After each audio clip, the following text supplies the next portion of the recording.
Good evening, everyone. Welcome to our regularly scheduled commission meeting, March 25th, 2026. The time is now 6:01. Madam Clerk, roll call. Commissioner Bass. Here. Commissioner Irvin. Here. Vice Mayor Kelly. Present. Commissioner Santiago. Present. Mayor Taylor. Here. We'll stand by invocation led by Assistant City Clerk for Rebel Wright and followed by a pledge of allegiance by Officer Rodney Brissett. Father God, in the name of Jesus, we ask you to have your presence made known tonight, Father God. Thank you for the opportunity to gather tonight to make decisions for this great city of Opa-locka. Give our mayor and commission wisdom, knowledge, and understanding. We speak against any discord. In Jesus' name we pray. Amen. I pledge allegiance. Wait. And to the republic for which it stands, Let's wait for one. Okay, go ahead. It's good. I pledge allegiance to the flag of the United States of America and to the republic for which it stands, one nation, under God, indivisible, with liberty and justice for all. Thank you, Miss Wright and Officer Brissett. Moving on to our awards, proclamations, and acknowledgements. We're gonna start off. I see we have a presentation from Miss Ariana Griffin. Okay, so we're gonna deviate really quick. We have a special presentation from Pastor Gaston Smith from Friendship Missionary Baptist Church. You have the floor. Thank you. Thank you, Mr. Mayor, Board of Commission, and Madam Manager, and to each and every one of you that are present today. This is Women's History Month, as we know, and we have the privilege on Sunday of having Chief Starks with us at the Friendship Church, and we want to come in today and make a presentation to her. So Chief Starks, if you're present, just come forward.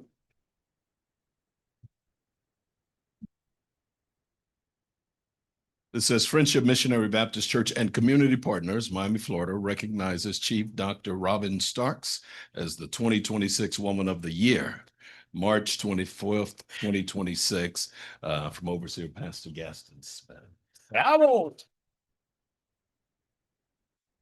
Thank you. Thank you so much. Thank you, Pastor. Sure. Congratulations. And I guess it's right on time because wasn't it just your birthday, Chief? Is it? Last week. So happy belated birthday and happy. What day? It's not on your. Okay, Y'all all right. Y'all not doing it. All right, so we'll come back to Commissioner Irvin. Let me know when you're ready.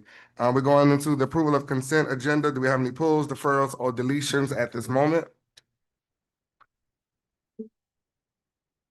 Hearing none, seeing none. Can I have a motion to approve tonight's consent agenda? Move it. Moved by Commissioner Santiago, Second. second by Dr. Bass. Madam Clerk. I'm sorry, Commissioner Irvin. 1 second. I was a little slow. Forgive me. We can stop. You wanna go back? Yes, please. What you wanna do? Number one, I want to pull number one. Number one?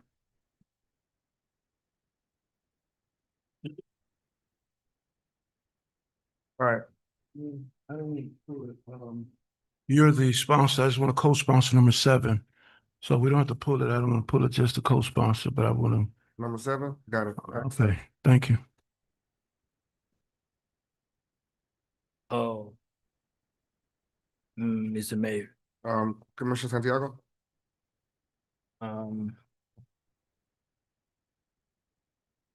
you have one item here. I don't see it now. I forgot, but I would like to be a co-sponsor with that too. Do you know which item it was? 13-7. 13? No problem. Got it. That is all co-sponsored. Amen. Got it. All right. Thank you. No problem. All right, so moving right along, we have, just for clarity, item 1 is pulled by Commissioner Irvin, and then we were right at roll call for let's do the motion over, Madam Clerk. We'll start over. So can I get a motion to approve tonight's consent agenda? Move it. Moved by Vice Mayor Kelly, Second. second by Commissioner Santiago. Madam Clerk, on the roll call for the consent agenda. Commissioner Irvin, Yes. Vice Mayor Kelly, Yes. Commissioner Santiago. Yes. Commissioner Bass. Yes. Mayor Taylor. Yes. Motion passes 5-0.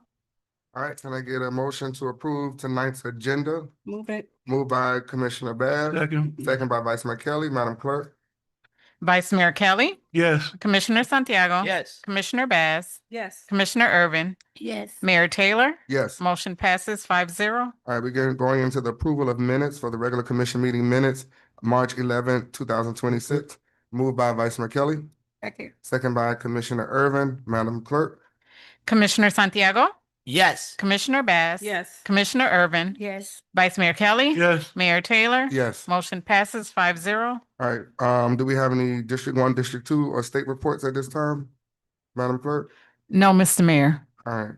So point of privilege, we're gonna yield back to Commissioner Natasha Irvin for a special presentation by Ms. Ariana Griffin. Madam Irvin, you have the floor. Thank you. Miss Ariana's gonna say something for us. The car. Daddy, can you give me the mic? Tell him put the microphone down. She's fresh from her field trip this afternoon. Hi everyone, my name is Kateji Brown Jackson. I went to school. I was born in Miami-Dade. 1 second, Ariana. Stand here. Yeah, come stand up here. There you Get go. your shine. See you, that's right. And her presentation is about, you want to introduce it? Kateji Brown Jackson. Hi everyone, my name is Kateji Brown Jackson. I was born in Miami-Dade County. I went to school, studied hard, and believed in my future.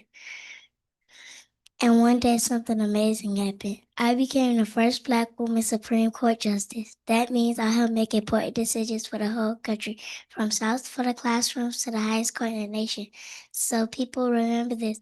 Your zip code doesn't decide your destiny. Your past doesn't limit your future. And your dreams are powerful. If I can do it, so can you, Irvin. Wow.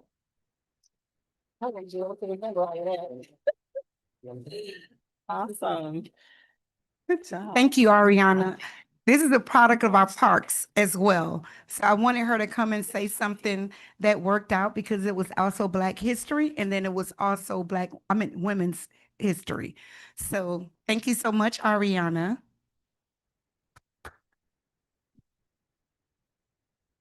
Thank you. I guess I could have mentioned that she's also a product of, don't do it? Okay. She's a member of Holy Temple Missionary Baptist Church under the leadership of the great Pastor Joseph Kelly. He's also the vice mayor here in the great city of Opa-locka. All that. You can find us at the HT Experience every time. A church announcement. Please govern yourselves accordingly. As we're moving right along to another presentation from SP Plus, implementation of On Street and paid parking. You have the floor. Thank you. I think we got a presentation coming up here somewhere, right? So we're going to talk about what's always fun is parking and how we could help and potentially support regulating the parking here. Regulating the parking here in the city of Opa-locka, as well as make it feasible for residents. There we are. And then charge for those that are not residents that will help turn the spaces and also accumulate some additional revenue for the city. So thanks for having me today. It's a pretty hard act to follow, but I'll do my best here. So we are Metropolis, which we purchased SP Plus about 2 years ago. So SP Plus is the largest parking provider in the United States, which now makes us the largest parking provider in the United States. We focus primarily on the member experience. Oh, I don't know why this is moving. Primarily on the member experience. We have over 370 cities. We do about $4 billion in annual gross receipts, over 23,000 employees, which actually this was done prior to the new year. We are now at about 24 million members. over 4,500 locations. We also have 1,600 shuttles. Why the membership is important is because that helps the user experience. Once you sign up, you never have to do anything again. You can park anywhere on our platform across the entire nation, and you have the ability to just drive in and drive out.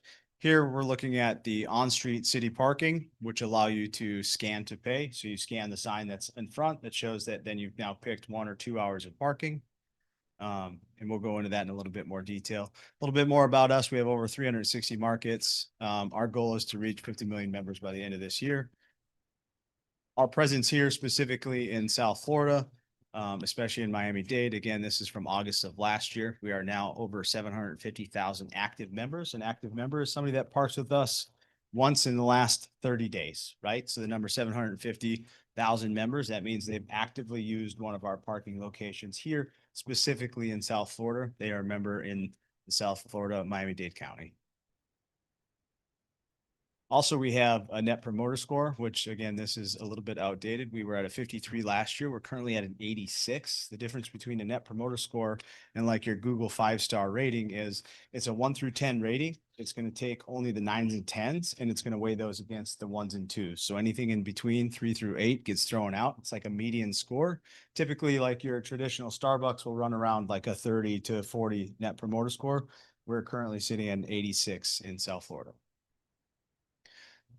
So our product is Scan to Pay. Everybody's probably pretty familiar with it. You're used to pay by phone, park mobile, something very similar. You park in any one of your on-street spaces. You see this semblance of signs out there. You go ahead and scan the sign. You set up your member account. You never have to do it again other than when you actually scan an on-street. If you pull into one of our lots, like if we were to be in the lot across the street, you would have the ability to just drive in. Our license plate technology would be able to read your vehicle as it enters. And then it charges you accordingly based off the time you entered the lot or garage, and then it charges you based off the time you. But this is what our signs look like for on-street parking. It's a little magnified here for you on the left.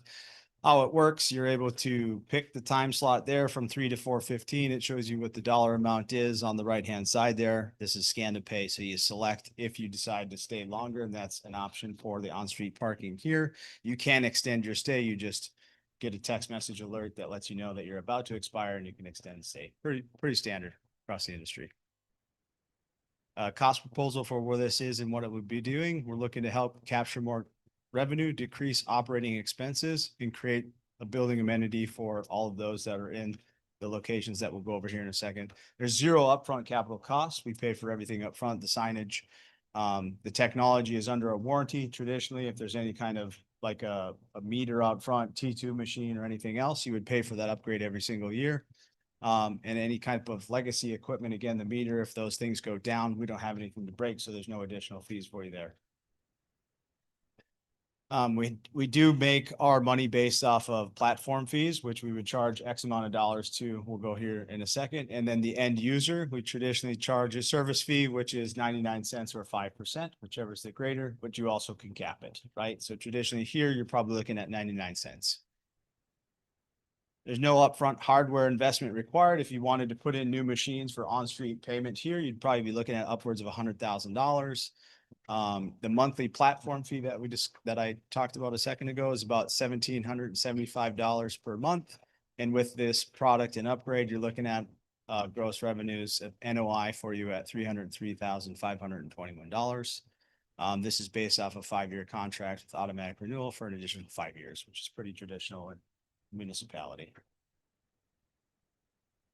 This is a look at Why you lose your voice when you're talking about that? You know, I want to hear it, loud. Okay. Can you repeat it back, Yeah. please? Like that everybody can Sure. listen. Absolutely. Thank you. Yep. Do you want me to go through the whole screen again? Yeah. Yeah. Because All right. So there's no upfront hardware. So traditionally, if you had a payment machine that would be out on the street, those would cost you $100,000 to put in pay machines out on the street. We do not have any cost for any type of technology or equipment that gets installed. We pay for everything.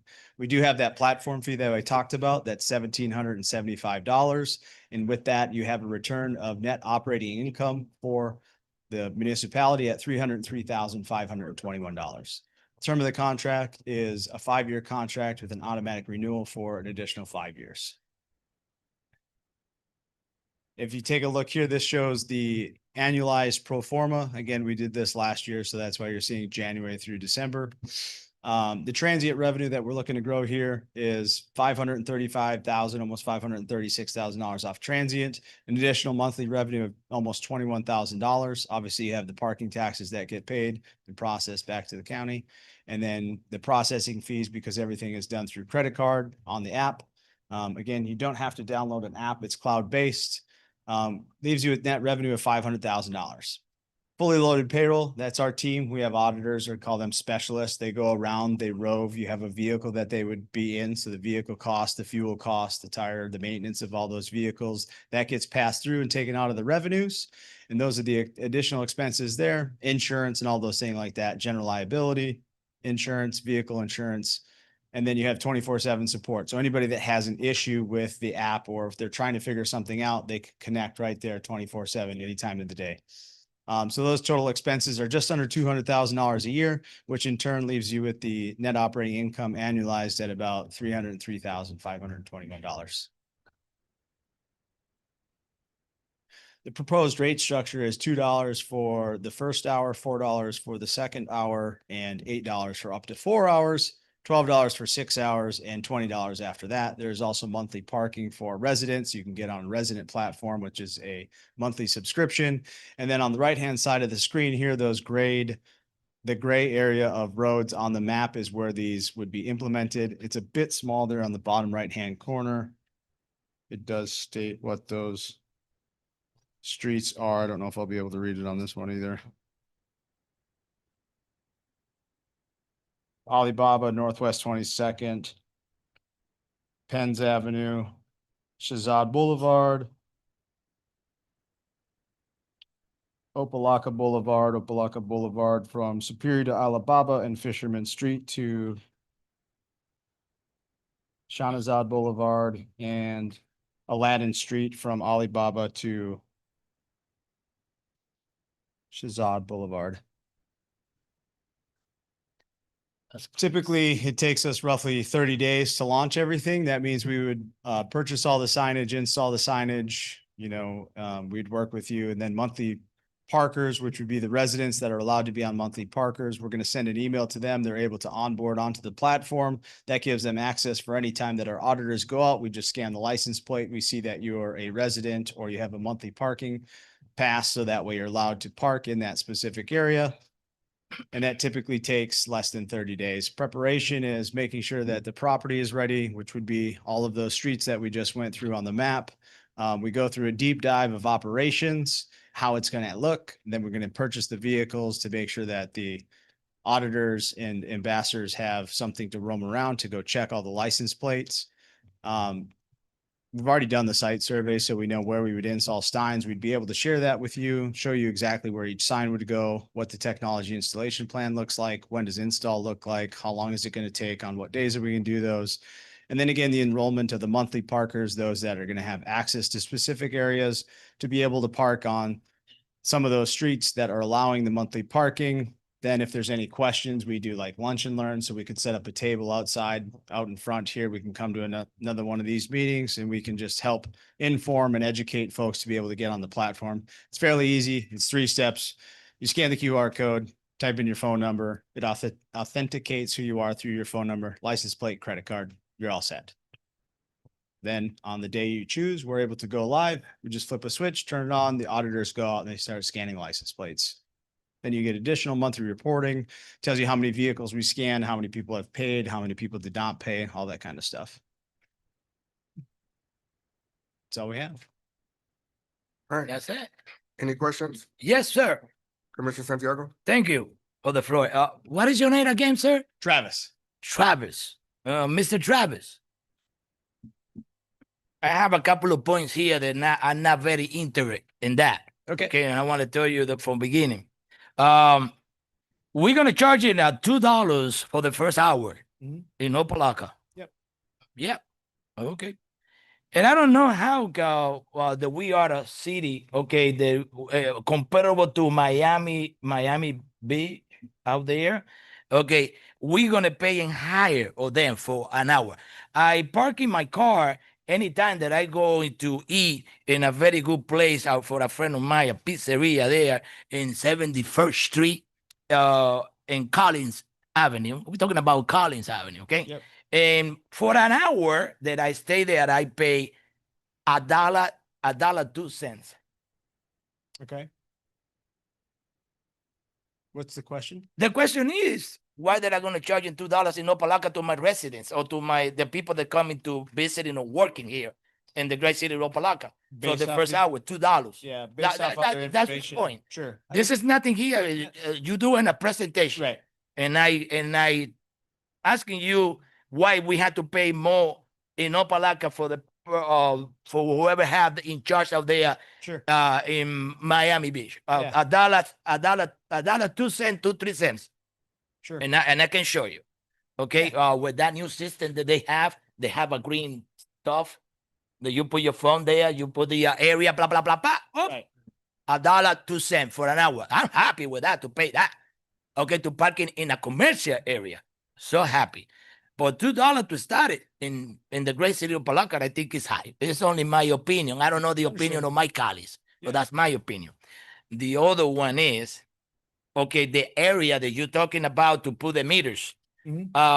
Let me tell you to my colleagues, let's be very careful, because we all when we do something, we have to thinking about the people that they live here, residents, okay, that they have a space in front of the house to parking, okay. If we put meters all the way in Opa-locka Boulevard, we're creating a revenue for the resident out there. And they be paying a lot of money here in permits. They pay a lot of money in taxes, including now, Madam Manager, that the taxes big grow. That means that a lot of people pay now double what they pay before in Opa-locka from real estate taxes.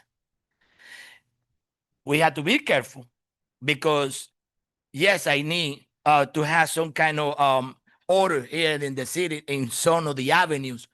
But this, we have to select in what neighborhood that you're going to take, because I'm not going to supporting anything that is going to creating another payment or another revenue to my people here in Opa-locka. Sure. No way. Makes Okay. sense. That's what we have to be careful, my colleagues. Okay, with that. Okay, we have to shoot the right zonings. Okay, like downtown here. Yes. Okay. Yeah. In around the city hall in some places it's fine, but not in the residential area. Residential area is something else. Now, I see here something like $23,000 for be a member. A member of what? Or I'm making a mistake. The second line, Uh, monthly parking. yeah, I think I saw a big number there, $23,000. What is that for? 20,000 annually. Oh, that's an annual member Annual. for That's who? all the members. So anybody that pays for monthly throughout each month annualized. You're talking about the second line item? Let me be sure, but I see. Where is it? Yeah, I'm gonna find it right now. Okay, bye.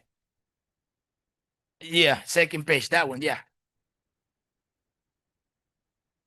Yeah. You have here for oh, those are member employees. experience at $23,000. What does that mean? There are 23,000 employees. That's an our- employment. About our organization, we have Oh, over God, oh. 23,000 employees across the nation. Oh, okay. Wow, you have to collect a lot of money to pay these people. Yeah, well, so in the top right corner, you'll see that it's $4 billion in annual gross receipts. Okay, but Doesn't mean that that's our revenue. That's the revenue for people like yourself. to Yes. Become a client. okay, I finished with my question, but I want to be sure, okay, that we're not gonna charge $2, for the beginning for an hour here in Opa-locka is too much. And also the residential area, Yeah. in any houses that we have in that particular place here, Opa-locka Boulevard, we have a lot of residents. Right. Okay, I don't want no meters in front of the house because There are no meters. you know what is the situation? Okay, it's people that they moved there 10 years ago, but now they have 3 children that they grow. Okay, Yep. and I told you, that sometime when they are building houses in 100 years back ago or 50 or 60, okay, they don't make too many parking space, and I Right. think that people that Not pay for taxes, today. they have right, if they have 3 children, at least to park in the Yeah. car in front of the house. So there's a different approach for that, right? So the rate structure is just a recommendation. The rate Okay. structure can be reduced, changed, it can be variable at certain times. The other thing for parkers that are residents, there Yes. is a resident permit, right? So you can go about residents at a different rate. So if they want to park in front of their space, in front of their house, you don't have to charge for that. Me, it's nothing tonight that we can discuss it because we're not going to voting for anything. But listen to me. Okay, the days are coming. I'm not going to say it to you or the company or the city, madam manager, charging a resident in front of the house a permit to parking. Not me. Yeah, that's up to you all to It's, decide. it's only me. Yeah. Anyone else? Mr. Mayor, Vice Mayor Kelly? thank you for your presentation. I'm glad to see it. Nobody up here wants to burden residents, but I am a big proponent of folks that are parking all over the city.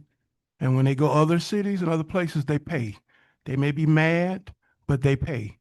By the same token, in certain areas you go, that parking amount is less because sometimes the business in that area contribute and they want folks to come and patronize. So when you're paying a less amount, it's because they've already worked out contractually how that works. It's like going to the beach or going to any of your parks. We're not at that point at this point, but I want to thank you for your presentation because it's something I want to pursue because we do have cars parking all over the place. And we have areas where people are renting or living and there's no parking. And it puts us in a very tough position because the owners or property owners, they know it's no parking, but they're renting units that are causing a lot of challenges. So I look forward to the manager as she goes through it, but I'm thankful for the presentation. I know the areas that you lined out in your presentation. How did you come about those particular areas? Were there something you all did located based on some criteria, or was it in consultation with city staff, or? Yeah, it was through consultation with the city. So it's consultation with the city staff. Yes, I believe so. I wasn't included in the initial meetings. This came after. So I don't know exactly where it started, but I can't recall if there were more spaces than this that were going to be on the map or not. But this is ultimately based off of volume and stuff like that, that our consultant did, our in-house consultant. These were the spaces that were chosen. Okay, well, I do like the point you made about a rate for residents, et cetera, because I know that's the way it works in a lot of cities and a lot of depending upon timeframes, et cetera. And in some cases, depending upon the location, it may even be free, where it's not even activated, it's not even being charged. But I am a proponent because up and down our city, cars are all over the place, trucks all over the place, and we get the backlash of the headache from that, from folks who also are just trying to live and cars are parked all over. And my biggest challenge is to have a unit that I rent and have nowhere to park my vehicle. And to me, that's a non-starter either. So I look forward, Madam Manager, to future dialogue as we can construct whatever suggestions you may have. But I think it's something we definitely have to look at. Nobody's trying to burden or overburden our residents. We understand that fully. But in today's climate, especially in some commercial quarters, we need to be able to adjust. Because everywhere else you go in this county, particularly, you're going to pay something. Now, what you pay may be varied, but there's no free ride anywhere.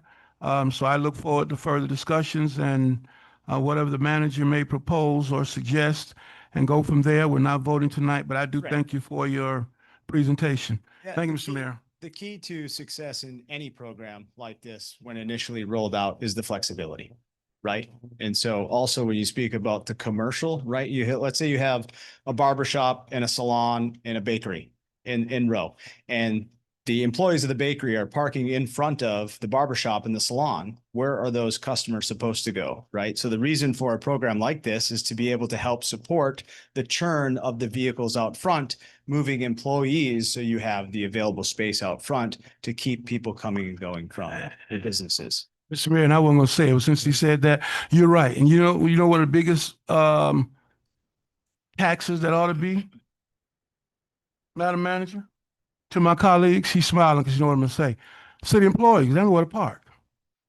When I go to barber shop, there's city cars over there. You mentioned the bakery and other places. That's why I'm smiling, because a lot of times you can't get to there because city vehicles are there because there's nowhere to park, even for us, our employees. So I understand that challenge. So I look forward to more dialogue and whatever management may recommend or suggest, but I think it's something we need to at least explore. Thank you. Thank you, Mr. Mayor. All right, any other questions to our presenter on this evening?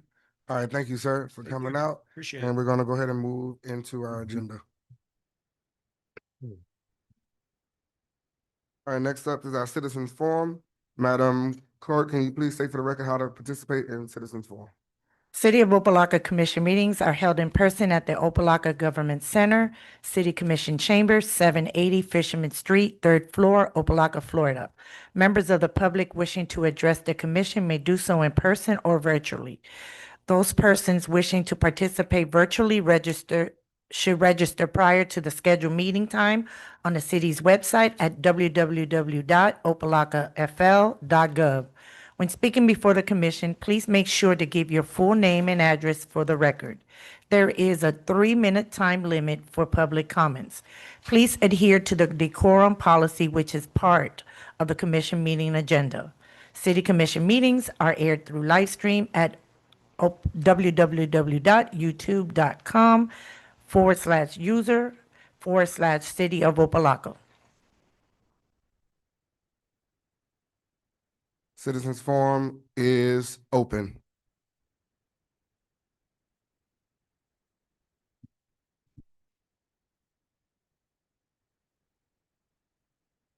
Good evening, Mayor and Commissioners. Brian Dennis, Criminal Justice Chair, NAACP, address 2140 York Street. Ladies and gentlemen, tonight I'm going to read into the record a public information request that I'm going to request from the city clerk in the morning concerning issues that have taken place within the police department. To City Clerk, City of Opa-locka, from Brian Dennis, NAACP, Criminal Justice Chairman. Public records requests, arrest reports, and related documentation. Dear Madam Clerk, I am submitting this public records request regarding the original arrest report involving Simeon Boykins. I respectfully request this following information and documentation. All body camera footage from the moment of the initial arrest of Boykins being interviewed during interrogation by City of Opa-locka detectives. All documentation of felony arrest under former Chief of Police Kenneth Otley from the date of hire to the date of his termination. I'm also requesting phone records from former City Manager Darvin Williams, former Chief of Police Kenneth Otley, Corey Krottenberg, Sergeant German Barsky on the night of August 21st, 2024, on the evening of the arrest of Anthony Mitchell. There is reason to believe that there have been civil rights violations that may have occurred during the tenure of the above-mentioned individuals. I would like a copy of the ethics complaint filed by current Chief of Police Robin Starks against former Chief Kenneth Otley and former City Manager Darvin Williams. Please provide all records responsive in accordance with applicable public records laws within the next 5 business days. Ladies and gentlemen, we've seen things that have happened in our police department. The arrest of one Simeon Boykins, it does lead to question, not saying that it was a good or bad arrest, just the individuals that have created such controversy in the city concerning arrests, they always doing the investigation and also always doing doing these problems. As far as the parking goes, let me say this. You can stick those meters up there, and they're all around the city of Miami, and I Uber, Commissioner Santiago, so I concur with what you're saying about parking on Miami Beach. If there's a way for you to get around it, I'm gonna get around it. I've been in trial all day. How many times you think I moved my car and I ain't paid not one parking fee down at the city of Miami. And I know where free parking at. Citizens Forum is still open.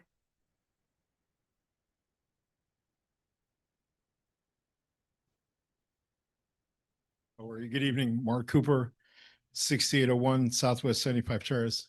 I just handed up some papers.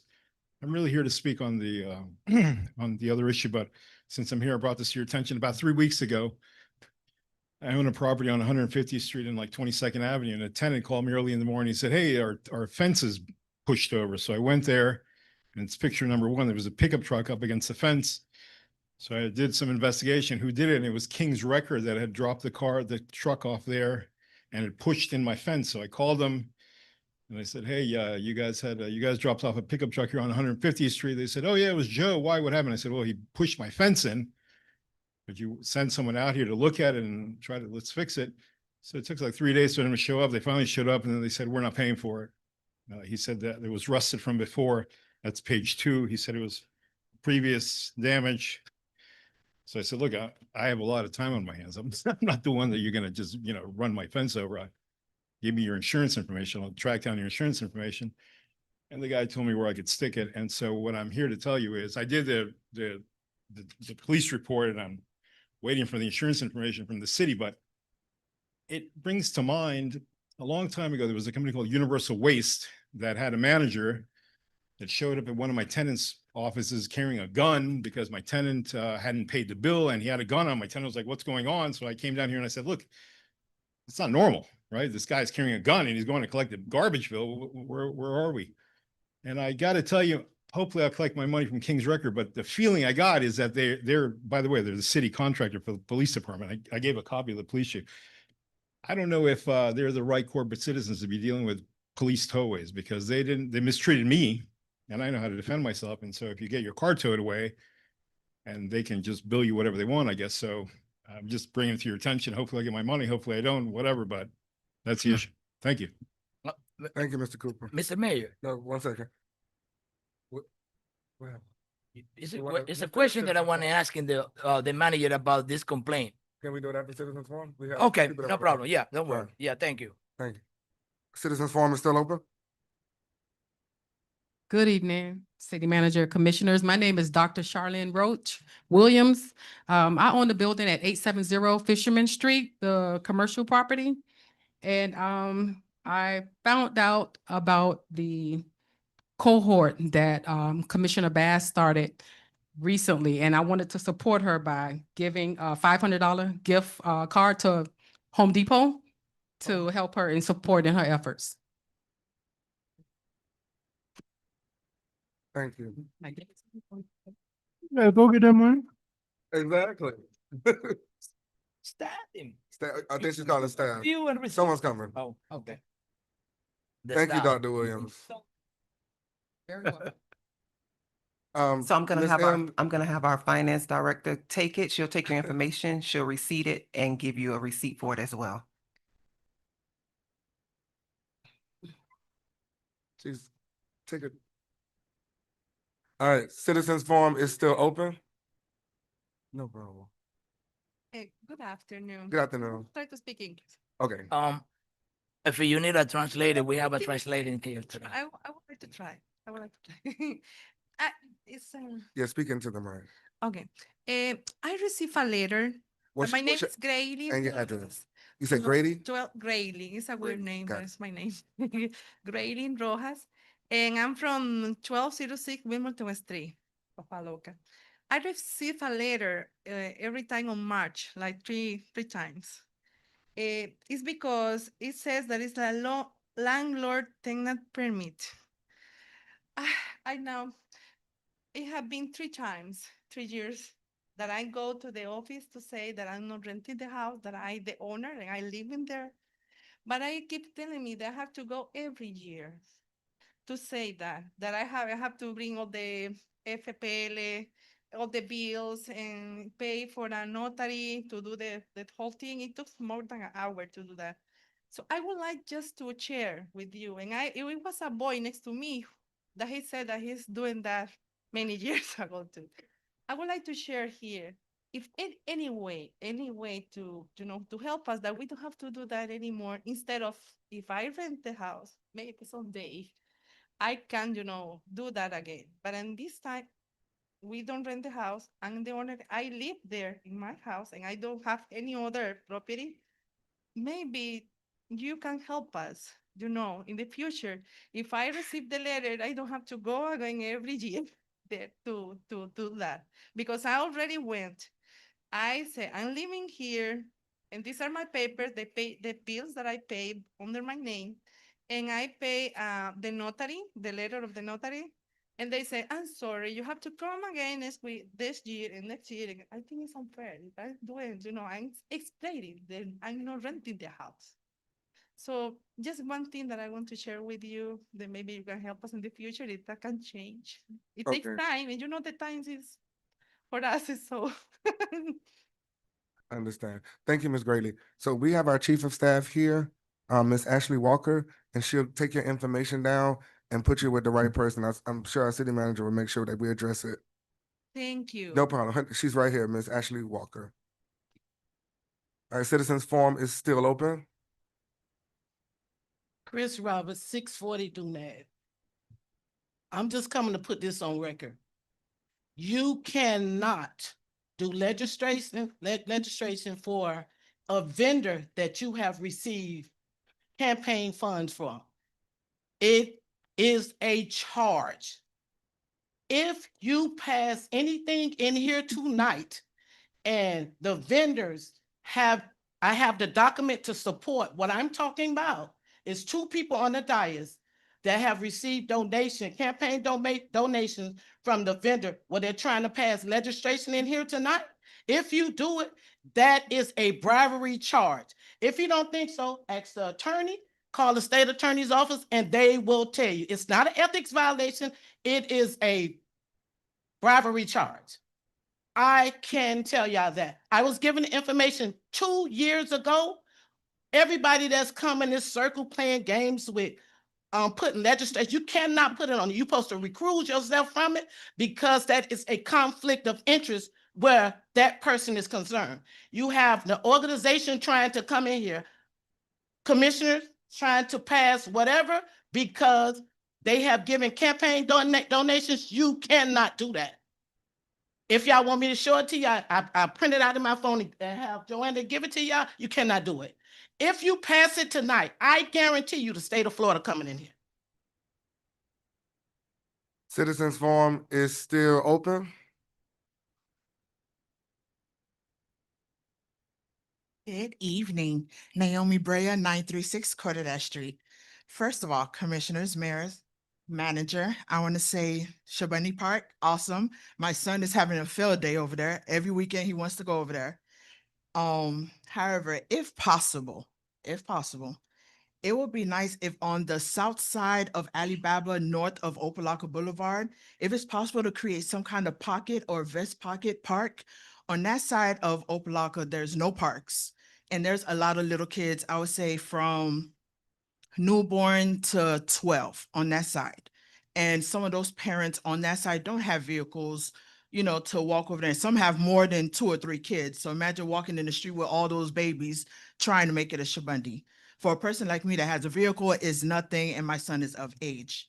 That's 1. 2, if it's possible, can we please have a speed survey or speed study on Cordedash Street? Again, south of Alibaba, north of Opa-locka Boulevard. So when 27th Avenue has any kind of backup or accident, the next main road into City Hall is Cordedash Street, where I live at. And some of the cars use it as a speed race, especially on weekends. So if it's possible to have some kind of speed study, and also if we could make the sign on Burlington and Cordedash Street a little bigger, or even create a triangular junction, because the way people bypass that stop sign, especially those coming from State Road 9 into Cordedash Street, is like that stop sign don't even exist to them, which for most people, that is actually the corner where the old water tower used to be at. That intersection, it's a miracle that major accidents haven't happened, but at least twice last week, I almost got hit coming over the railroad track, cars that are not stopping at that railroad track. Cause the stop sign is only east and west. Lastly, we're entering rainy season and the drainage on the corner of 955 Cordet Street for the past umpteen years has never been serviced. And I don't know if it's because it's not noticeable, because the house that's on that corner has nothing but green grass, flowers, so it's kind of blocking it, which is causing that area of the street to get flooded. So if it's possible for them to check the drainage, it'll be very appreciated. Thank you. No problem. Thank you, Ms. Naomi. Citizens Forum is still open. Citizens Forum is closed. All right, so real quick, Mr. Dennis, you say you was sending your information to the clerk, so she's on it. Mr. Cooper, in regards to the tow truck, Madam Manager, can we intervene with that?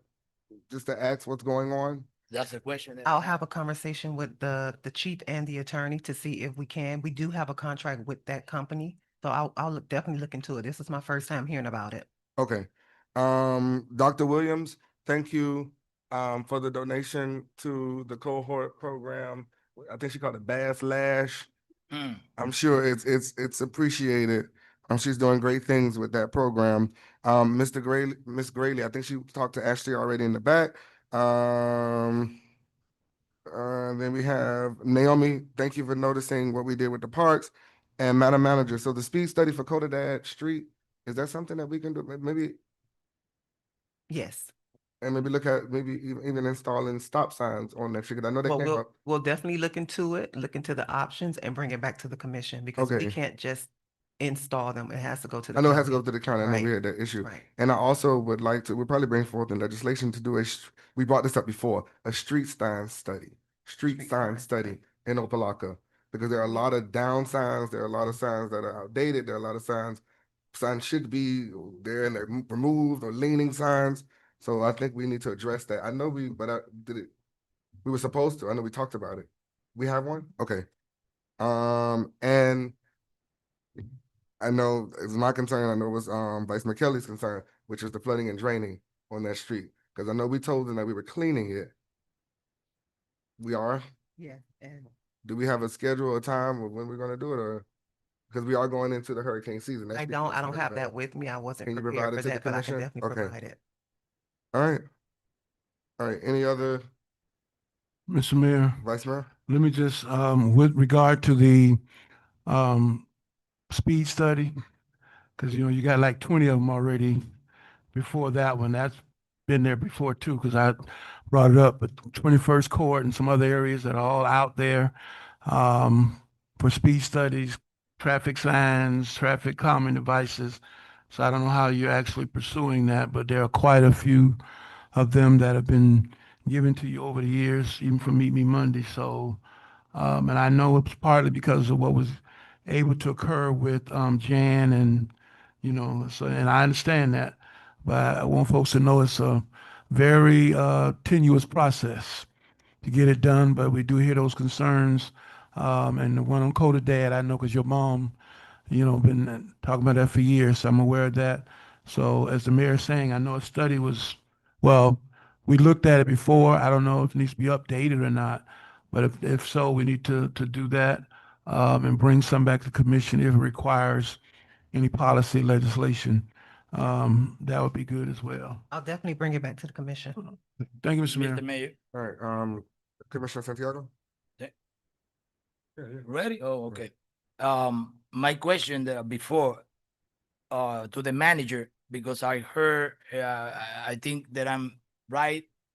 That Mr. Cooper tried to tell this company to pay to the damage that they do, and they refused to do it. And Mr. Cooper come to the city to see if the city do something and pay him. No. Because I don't think it's right. If that company do anything damage in any private property, they are responsible. And I believe that they have a policies the city know in any tow trucks that they have that cover up any damage that they do to to properties. The city is not responsible. We're not responsible, but I want to, you sending a message into the company that they working here, but they not the people, do the rules and regulation, okay, in this city. Because if you know, I'm gonna bring the state. Thank you. Excuse me, Mr. Mayor. Commissioner Irvin? Madam Manager, as we all know, we're talking about speeding. Those of us that live near Perviz is becoming a speedway as well. And we have the park there. If we can look into having like children signs that say it's a park there, I think that that would be really helpful.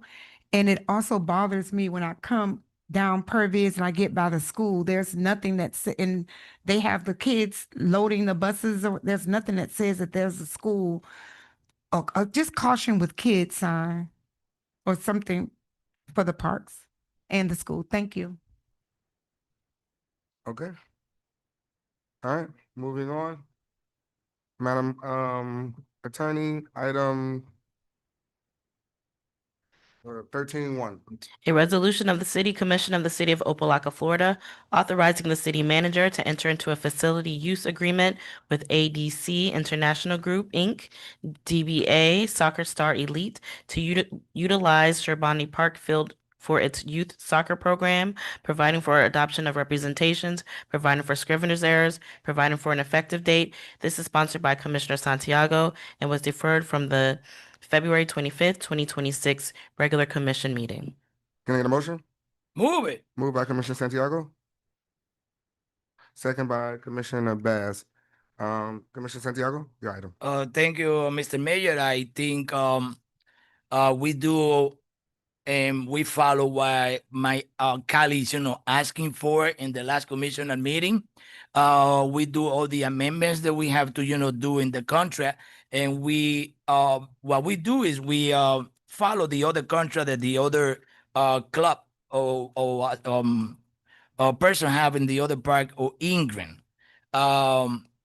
This is only the same, like the same agreement that we have and the time the my colleague asking for, like for the emergency 3 hours, 3 days before anything happened.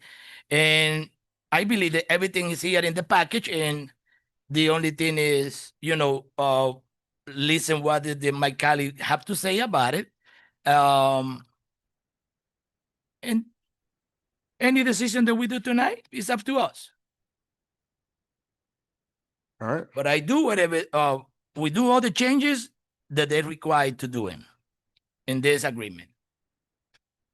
All right. So, Madam Irvin, Commissioner Irvin, I yield to you. You pull down.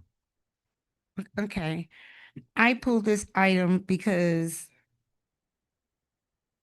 in conversations before with park staff and whatnot, we were going to have certain activities at certain parks. If I'm correct, Ingram Park was going to be football, soccer, track. Shabundy was going to be softball and something else. So I don't think it's for us to change the mind of the managers or the park staff. And I don't like the 3-day notice because I'm on the parks and I know that sometimes we don't have a 3-day, we don't have 3 days to tell anybody anything. So I pulled it because I needed to place my no vote. Thank you. All right. No, Mr. Mayor. Commissioner Santiago? Yeah, let me make something clear. I don't really understand my colleague Natasha, like about the 3 days notice. I think that's something they asking for, like to to change in not 7 days, like if it's an emergency for the other club, okay, yeah, they can do in the 3 days before, and also like provide at what time that they're gonna use in it. Okay. Yeah. So I think that my question is, what happens if we can't give you a 3-day notice, or we say okay, everything is fine, but the league in which we play football in, I don't want to talk about that, but we sometimes get a notice the day before that we're going to be somewhere else or we're going to play home. What happens when that happens? Because I know when you're playing a game, you have to pay the referees, you everybody make arrangements. So what happened if we can't give that 3-day notice? And they can't play there that day because we're at our home field. Well, okay, now is, something new. Okay, this is not be, I've been in asking, concerning the last meeting. been asking that every time this came up. I asked it I said, I don't like the 3 days because sometimes we don't know if where we're going to be playing within the 3 days. Okay, what is your suggestion? What is your suggestion? I don't have one. No, but what do you want to change that for the 3 days? Because it can happen that you come in, the Friday before Saturday and say if something happened, It happens. if something happened and we have to see if we can bring the team. Okay, yeah, I don't see any problem. I don't see any problem with that. At least you let it know a day before, okay, that the people is there. But it's like I say, we try to bring teams here to the city, to enjoying it and to get at the park. But this is ending today, whatever happens is gonna happen. Okay, it's up to us. But I don't see any problem if it's something happened that I don't think is gonna happen every week. We have a problem in some of the places there in West Palm Beach that that's a flow or whatever happened. We had to bring the team, back to Opa-locka. Fine, let it know the people. Let it know. Let it know, and if they okay, it's fine. And two, giving the time that the people is gonna be there, like that they can move, because I don't think they're gonna use the park from 8 a.m. to 8 p.m. They have some time, they're going to use it.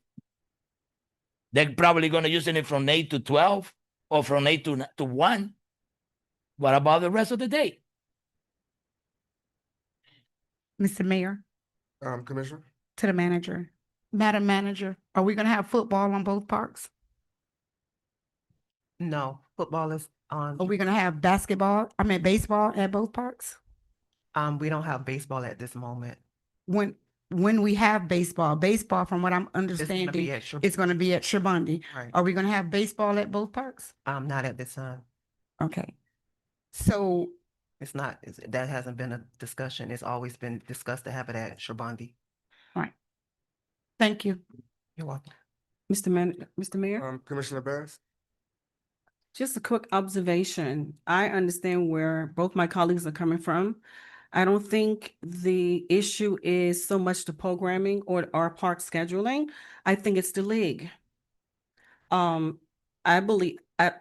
trust and believe I don't have that much knowledge about the park like some of my colleagues do. But hearing all of this discussion now in previous meetings, it sounds as if we have a league that we are part of that is not stable. And I would just put that out there. I don't think it's a scheduling on our part. I just think it's the league. Thank you. All right, any other? Right there. I'll wait after you, Mr. Mayor. You want to go ahead? I have none. You have nothing? You got something, Mr. Mayor.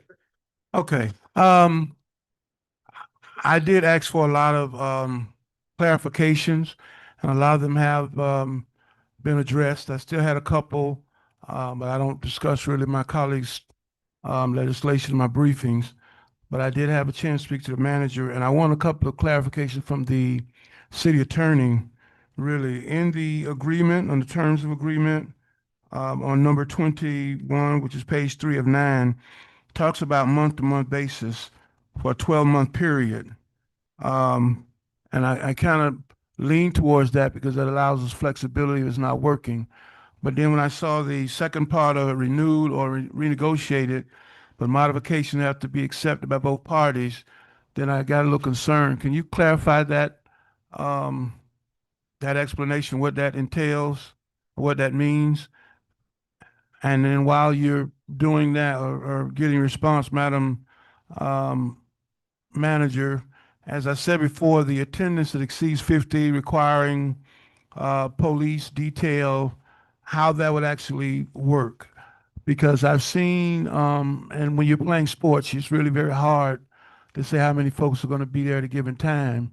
I've seen the soccer on Ingram, And I've seen sometime with 30, I've seen it with 50, 60.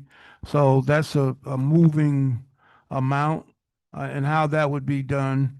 And then the third thing, it says other parts of the park facility is authorized. And I know I had concerns about the restroom, so I'm assuming that's what's inclusive of that. But it also says outdoor facilities, including concession stand, announcers booth, and the one that really caught my attention was storage rooms. So can you address when you say storage room, because I didn't know we had that much space for storage rooms for um, any other entities. But I do appreciate the folks addressing many of my concerns that I have that I brought up. But those three I need to get a little clarification on. Mr. Mayor, to the attorney and to I can answer regarding the month to month. What it looks like is it's a function of the fact that the parties can terminate at any time with 30 days written notice. So that's where the month to month for the 12-month period comes in. And there's no changes that can be made, as it says, to the agreement without the city and the user agreeing to them. It has to be in writing. so if the city or the vendor decided to back out, whatever, it just requires 30 days notice. Correct. And there's no penalty either way it goes. Correct. Okay, thank you for clarifying that, Madam, Mr. Mayor, to the manager. So the organization has agreed to provide a schedule to the parks director. That schedule will have the number of games that they're having, the age group for those games, and if it's practice or if it's actual game. So if it's an actual game, they do understand that off-duty police will be needed because that will be more people. If it's just a regular practice, then typically there's not a lot of people, but they do understand. They have the contact information for the police to be able to get their off-duty police service.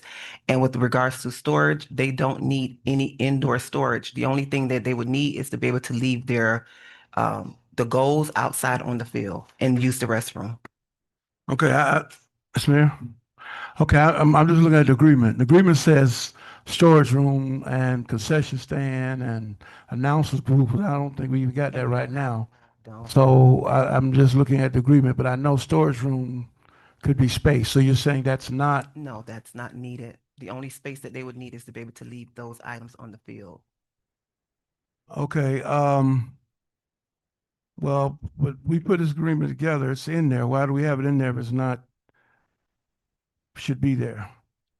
That's kind of a challenge for me. We need to deal with that. Yeah, we need to deal with that. For me, that needs to be clarified. And the police, you said they anticipated games, having more people not practice, they wouldn't need police. Correct. Okay, and the agreement now is for Saturdays and Sundays. Right. Okay, and I think the other question I raised previously was the amount of staff that would be on duty to accommodate not only your regular events, but also the amount of people that would have out there for soccer. And I can anticipate and just knowing, and of course, you know, from being on parks, if you got a game, you got quite a few people, and even can be practice for that matter. But how would you have to adjust staffing, or how would that work? Because I think you said typically your part-time folks are working on Saturday, which this would entail. And I know the hours of parks have changed, and so right now the hours of parks are what?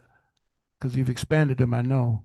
They're a lot longer Yeah, now. Sunday. Yeah, they are longer. We've extended those hours. Well, I know they extended because the folks be fishing. They like to be out there a little longer. So I just don't know the time frame and what that would require in terms of staffing.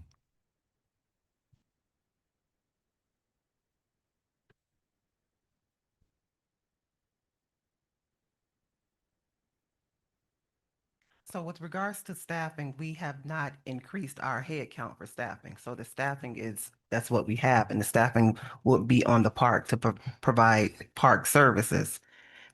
we have not increased the head count for staffing. Okay, well, okay, so how many people, and I think I asked this question before, how many people normally are working on a Saturday? Because most time it's part-time staff, which was you said before.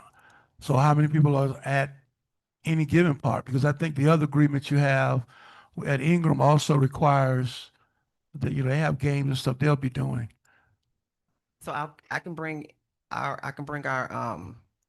park superintendent up and he can give that number of employees that they have there on the weekend. But I would tell you Sherbundi normally has a little bit more because they have rentals there as well.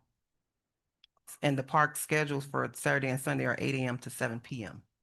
Okay, so it wouldn't, whatever staff you have there encompassing those hours, so they would be working the regular schedule regardless whether it's games or no games or practice.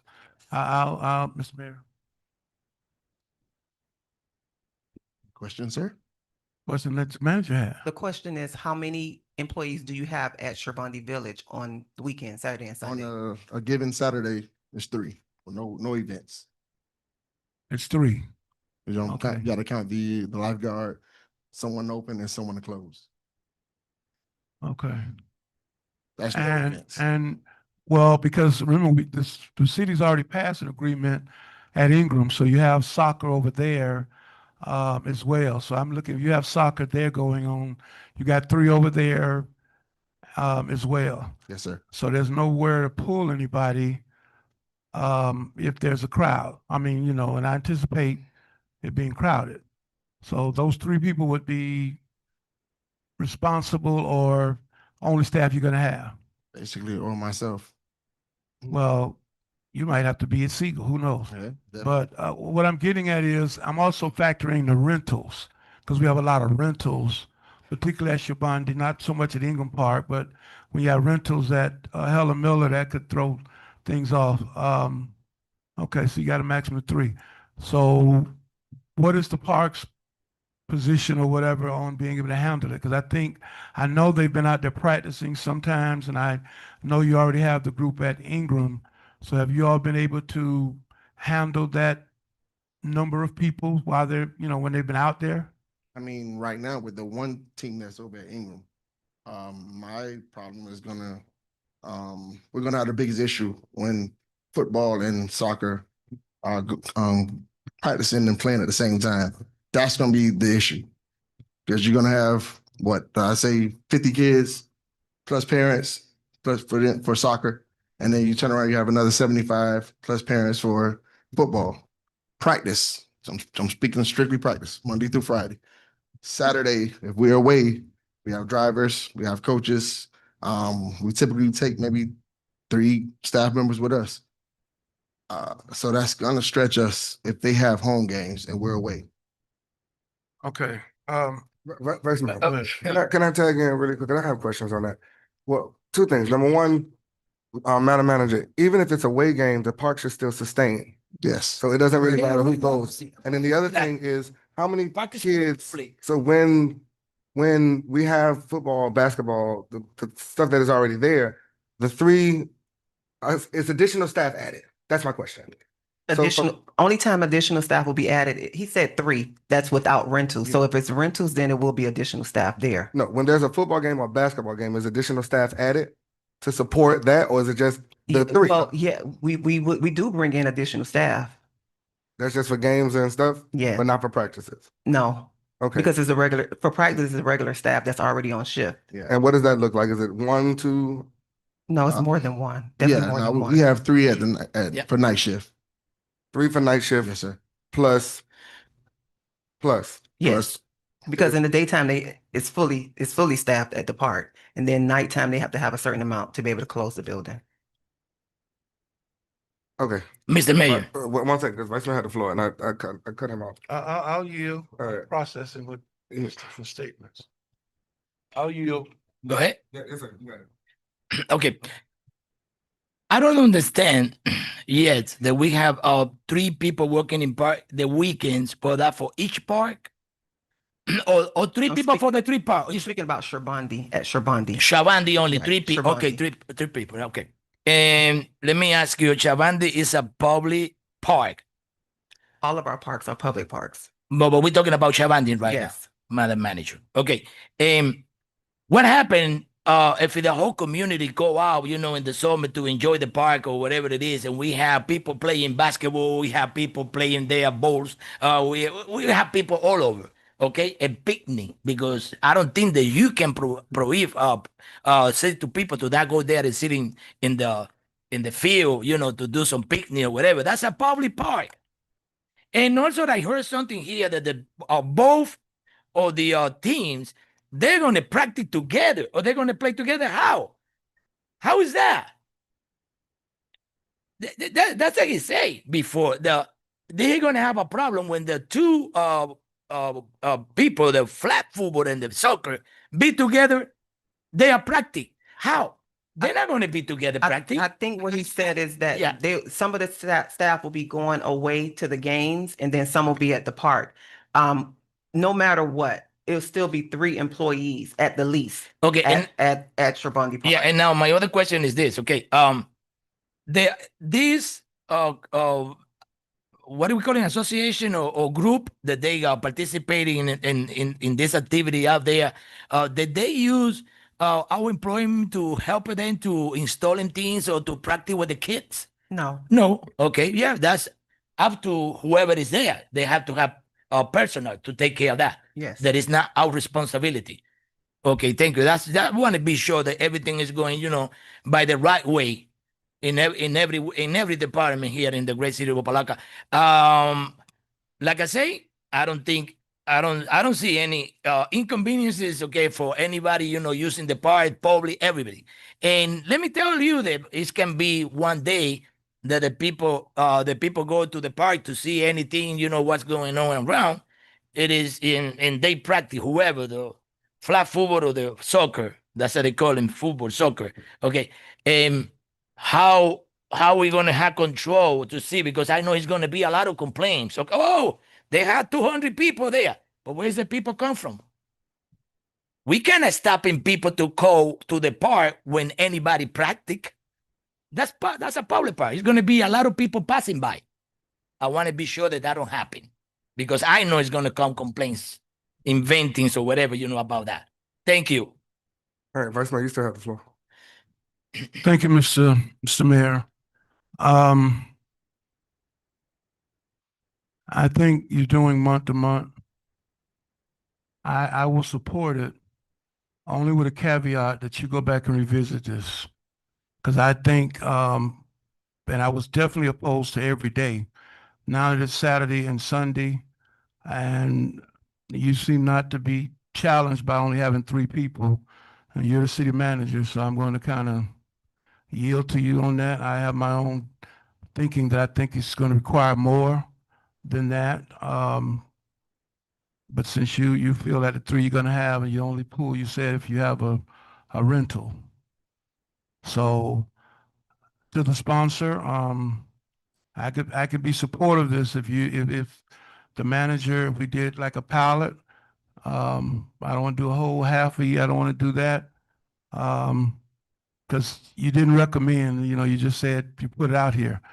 I don't have a problem with having soccer on Shabandi, because at this point, we're still waiting on our citywide master plan. So I'm very frustrated by the fact we haven't got that, because that was supposed to be our really barometer to tell us where parks should be and what activities should be on each park.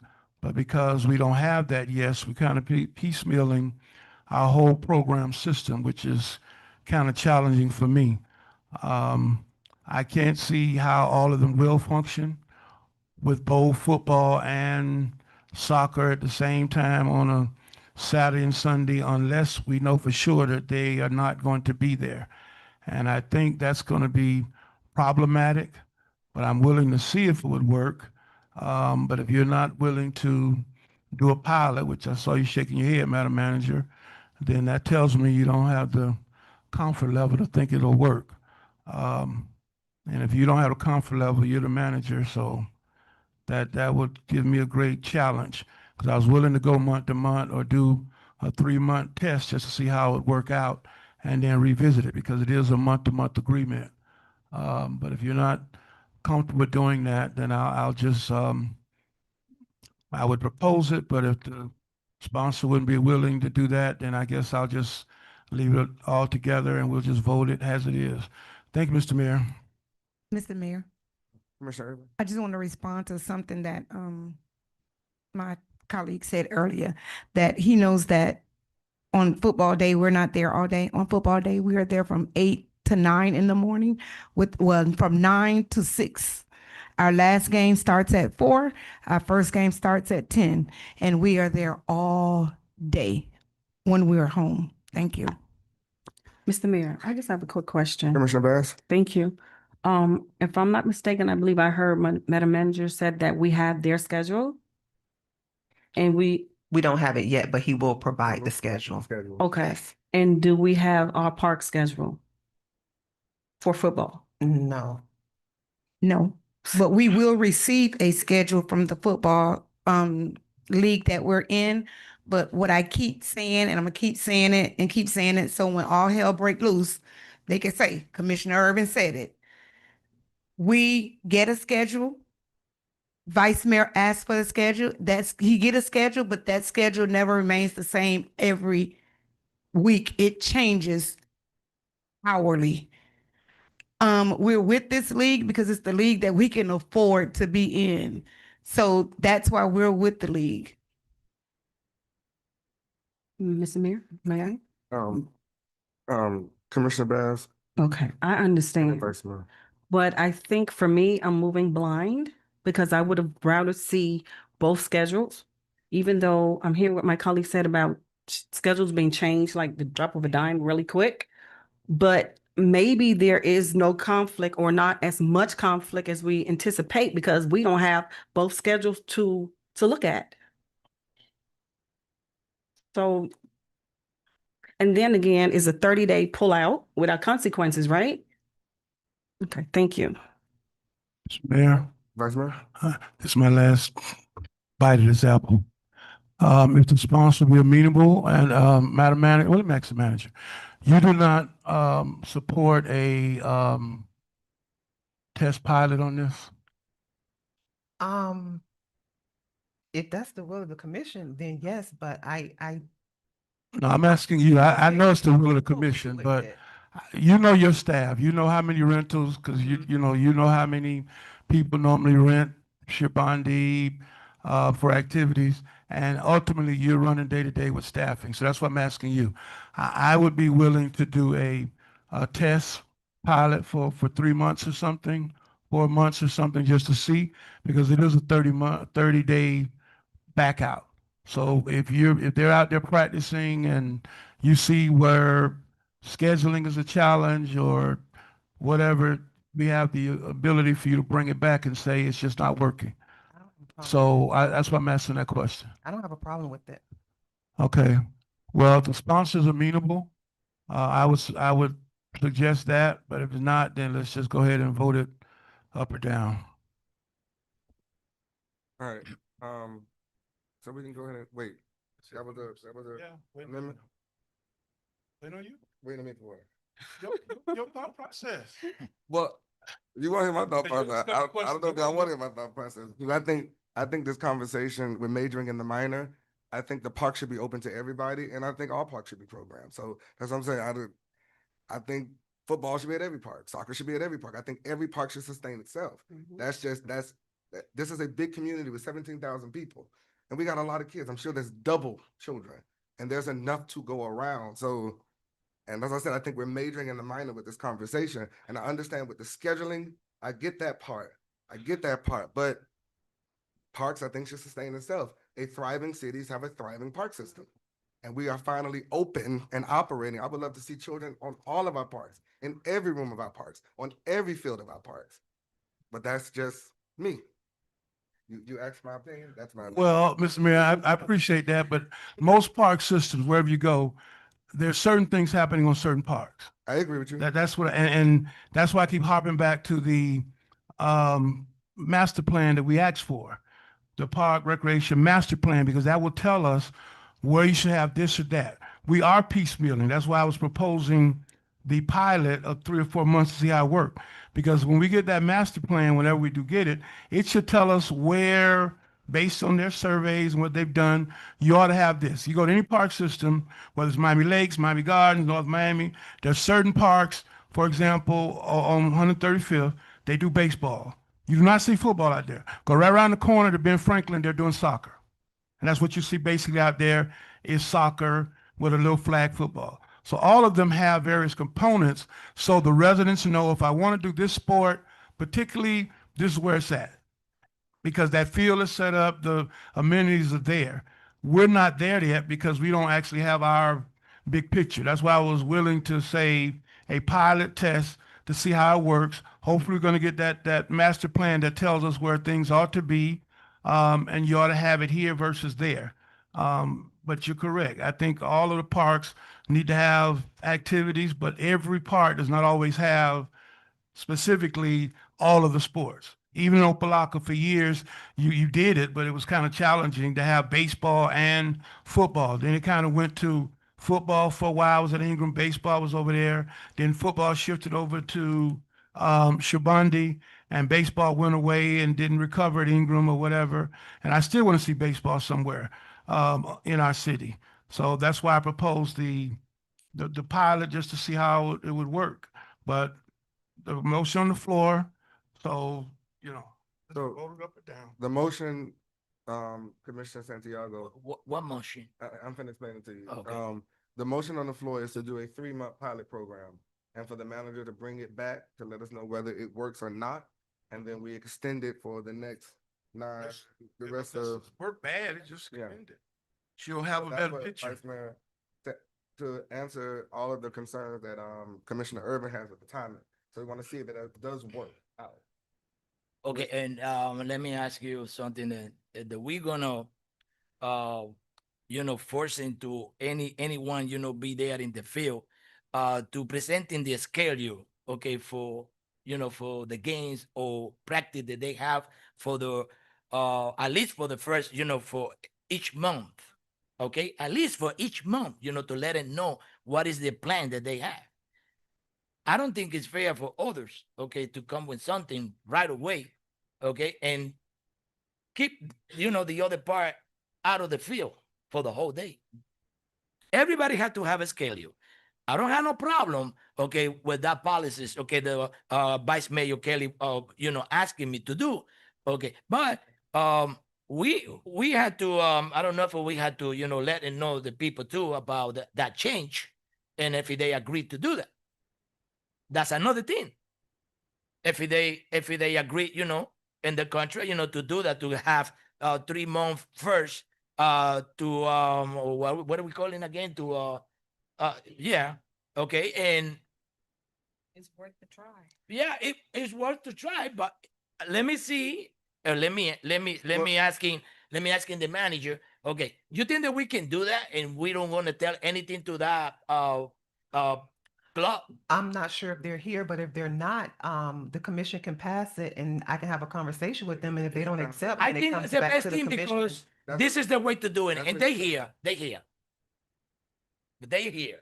Okay, so the motion for the floor, Commissioner Santiago, the motion was for 3 months. So if this so passes, it would be 3 months. And after 3 months, the manager would bring an assessment to the commission, let us know if it works or if it did not work, and then we can extend the contract or can do an automatic extension if the attorney's okay with that. If the attorney's okay with that, and then we can move forward. But the one good thing about it, they haven't signed this yet. So it still has to be signed by the manager, the clerk, and the witness, which is the person, whoever they got. The organization, correct. So we can pass it up or down with Vice Mayor Kelly's amendment and then pass the item. And if they don't like it, then we don't move forward. It's a contract. So if they don't like it, we don't move forward. If we vote it down, then it's dead tonight. Yeah. So the motion was made by Vice Mayor Kelly to put this on a 3-month trial period. And the manager will bring back an assessment to the commission to let us know whether this works or not. Yeah. Okay. I gonna agree with that, Mr. Mayor. with my Kelly, Vice Mayor Kelly. Okay, so there is a motion on the floor. I will need a second on that motion. Second. Second, Madam Attorney, the only thing I will ask, because it is a contract and it was month to month for a year, what does that motion look like going forward? So if this does pass tonight for the motion for the 3-month trial period, the manager will bring it back in legislation form, or will she just bring it back and it extends an additional 9 months? Well, you can do it so that you're not really touching the contract, but we can write those terms within the resolution because the commission already has an ability to terminate the agreement after 30 months anyway. Perfect. I got it. So, yeah. All right, so the motion on the floor was made by Vice Mayor Kelly, second by Commissioner, who seconded the motion? I did. Commissioner Bass. Madam Clerk, on the motion. On for the 3-month amendment? Trial period. On the amendment, yes. Commissioner Irvin, Yes. Vice Mayor Kelly, Yes. Commissioner Santiago. Yes. Commissioner Bass. Yes. Mayor Taylor. Yes. Motion on the amendment passes 5-0. All right, so the change in your legislation, Commissioner Santiago, is that it will be a 3-month trial period and the manager will bring it back after 3 months from the initiation of the contract. Can I get a motion on the item? You had a motion. I have a No, motion for in the- a second. For this one we did? I thought it was for the amendment.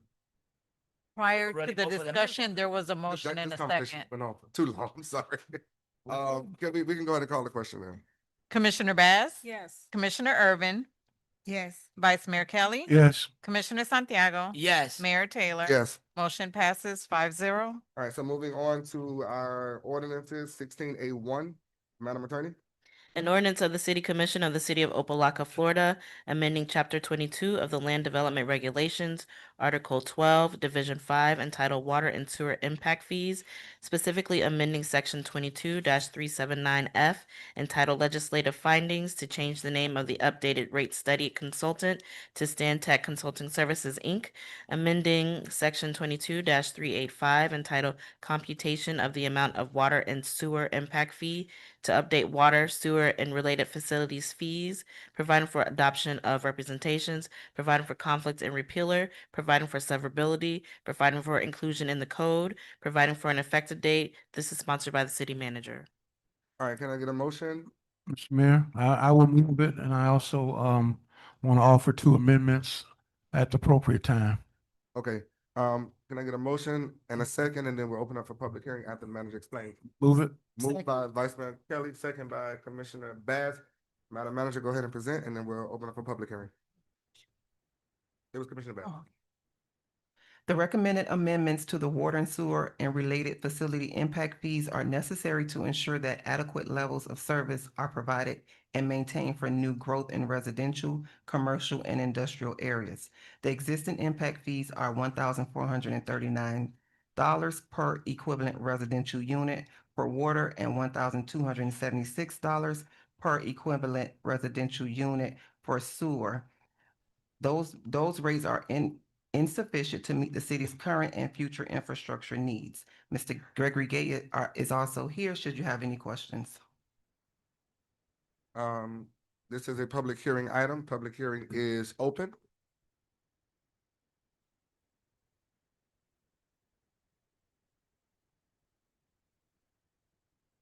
How are you? Good evening, Mark Cooper, 6801 Southwest 75 Terrace.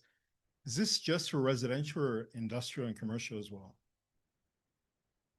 Is that a question? Yeah. We'll answer it later, but go ahead. with Okay, your- so first of all, I want to say thank you and thank you to staff and Mr. Austin and the manager for the sewer line connection on Alexandria. I was arrested on Alexandria for the tenant contaminating the property.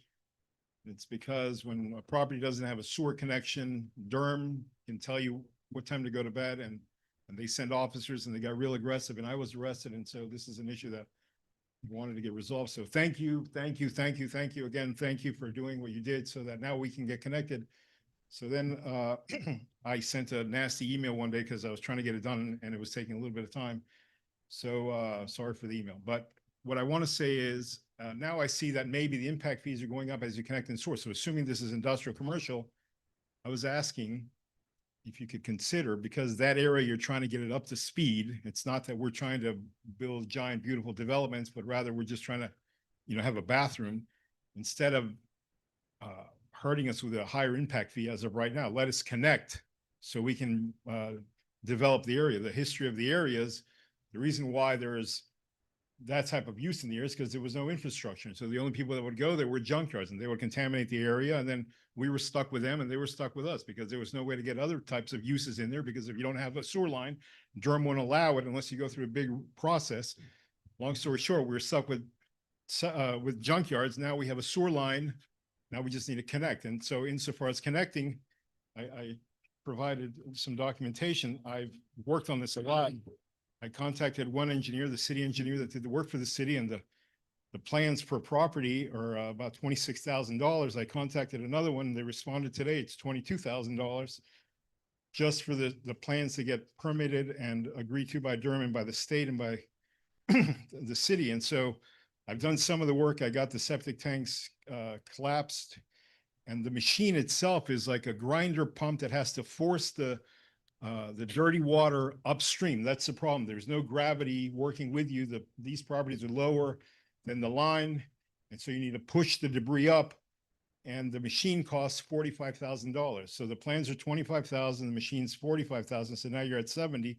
Someone's got to do the actual work. Let's say it's 20. So now you're 90. I own 2 of these properties, so I'm at 180,000. And let's say I'm able to, trick someone out of their money. Now I got to pay additional impact fees because my timing didn't work. So I'm asking you, please consider, as the consultants tell you, we're charging too little, which we are vis-a-vis other cities. This particular area, which has been victimized by the lack of infrastructure for a long time, it's created a mess for the city. If you would consider, please, carving out this area to allow us to get the old fees and not Thank you, the new Mr. fees. Cooper. Thank you. Yes, sir. All right, public hearing is still open. Public hearing is closed. All right, so you did say Mr. Gay was coming up, and Yes. Mr. Gay was coming up. If you have any questions, he's available. All right, so I would like Mr. Gay to answer Mr. Cooper's question, and then Vice Mayor Kelly had a amendment that he wanted to put on the floor. Gregory Gay, Director of Planning and Community Development. In relationship to Mr. Cooper's question, these impact fees do not have any effect, or the modification of the impact fees do not have any effect on existing facilities. The existing facilities, whatever modifications they would have to make is what they will make in order for them to operate properly. If they are going to develop those particular properties, add a new building, add new areas of operation, that is when the impact fees come into effect, and you charge based on new development or additions that are done on particular sites. They do speak to residential, commercial, and industrial use. So these impact fees are related to projects that are done throughout the entire city of Opa-locka. Okay, and the next concern, because that was my question, is allowing businesses to connect to water and sewer. We do not have anything to do with the connection process. That is done through Public Works. So I would defer to them to address that if that's something that needs to be addressed as a part of this item. I just know historically, Madam Manager, and he brought it up too, that area is prone to junkyards because the lack of sewer and water connection. And I know we invested money to install, upgrade, and fix the drainage on that going south of Alexandria Drive. But hey, if we have an opportunity to get a different caliber, I say it this way, of development in that area, and move some of the commerce parts and change it to something, I'll say, then I would love to see our options. Mr. Mayor. 1 second, let him, I want him to address Mr. Cooper's question, and I know you have a question, but we'll go. Good evening, Ari Austin, Public Works Director. Currently, there is water available. However, that water services are going to be upgraded by the end of the year to a newer, larger size system. As you just heard, the sanitary sewer was just approved by Miami-Dade County, Durham, for the new sanitary sewer that was installed as a part of the Cara Lane project and 127th Street project, and that's now available for connectivity. Okay, so if businesses desire to tap into our water and sewer at this moment, they do have the option, once they go through Durham and the proper Yes. permitting. Okay, can we make that known? Or is that something, what does that look like? Yeah, what does that look like? Once they apply for a permit, they have to get an allocation form, at which time we'll designate that the sanitary sewer and water service is available. Okay, so I guess that's another conversation for another, this is what it sounds like. Yeah, Gotcha. I see you looking. Commissioner, Santiago? Yeah, Mr. Mayor, thank you that they bring that particular, situation that we have in that area there with the junkyard they are. Okay, Caroline, Alexandria, and 127. Before, okay, we don't have any system now there. Even the water meters that we have for 20 or 30 or 40 years ago, they don't even work. I have complained for people that they have to dig in themselves to find their water meter 7 foot under the ground. And I don't know how they get a bill if they don't even read it. That's one. But now it's good because the area changing. And the question is, anyone from that area to come here and do an industrial company or do anything, they have to pass through first to the city. Okay, get the approval for the city, and the city sending them to what is it calling? Dirt. Okay? And more than the problem that they had before is that they're not approving because they don't have no sewer lines or water service before.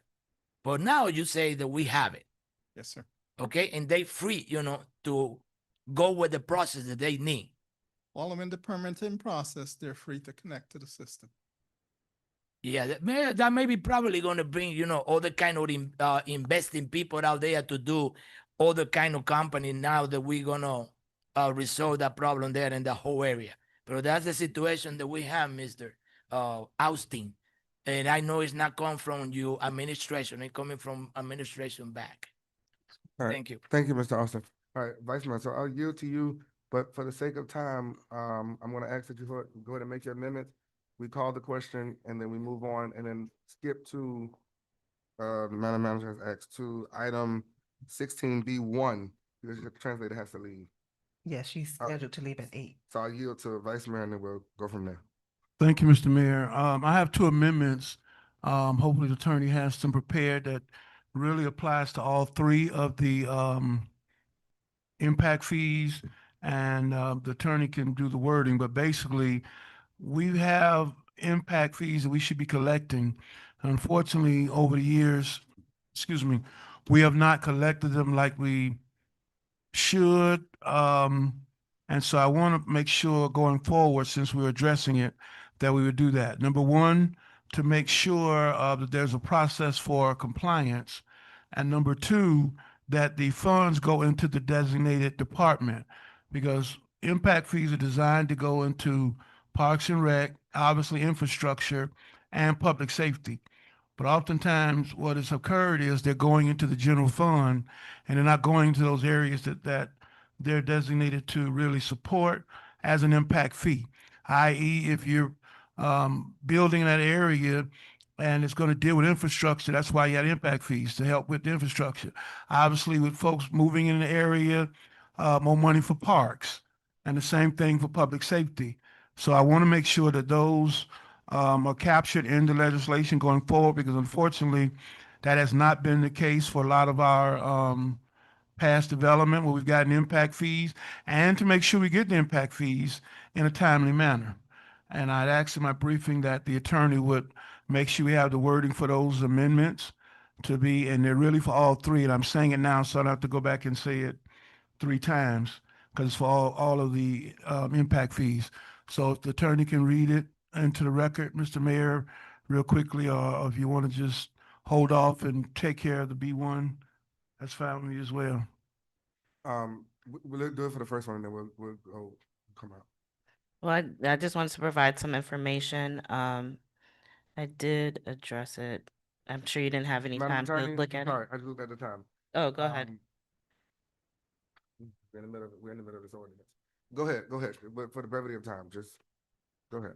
I was just saying that for within the code right now regarding all the impact fees that are under review today, it is in the code that they have to pay, the fee payer has to pay the impact fee prior to any building permit being issued. And it also states that the funds collected from these impact fees, they have to be properly identified and promptly transferred to the deposit in the respective trust fund. Mr. Mayor, Vice Mayor? I know you're trying to move this along. You said that to me 418, and I know that sits there, but we aren't doing it.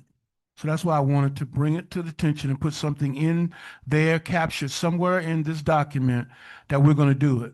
I know it's there, and I don't want to really go back historically and go back to some of these past developments that we didn't do what we're supposed to do. And that's why I wanted it to be captured in this document for all three of them going forward, that it would take place. And if it doesn't take place, somebody would be held accountable that it didn't take place. So now, if you want to work on that, because the mayor has a time constraint, I don't mind holding off, but that's the reason why I brought it up, because it's there, but we're not doing it, and we haven't been doing it. And I want to make sure that that's captured. Mr. Mayor. Okay. How do you want to move? You want to bring it back in legislation form, or you want to do it? Let's just deal with the 16. Got it. All right, so, Madam Clerk, go ahead and call the question. Vice Mayor Kelly,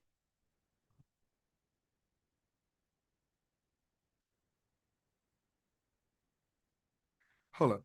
But, let's defer this item. Let's defer this item and then work it and bring it back. And we can defer it to the end of the meeting, or we can, Okay. or You first end the we meeting. can defer it to the end of the meeting. All right, Madam Manager, this is your item. We good with that? Yes, I am okay with deferring 16A1 to the end of the meeting. 16A1, 16. Oh, Two A2 and and 3. 16A3. Yeah. At the end of the meeting. Right. Perfect. All right, moving on to 16B1. Madam, Attorney.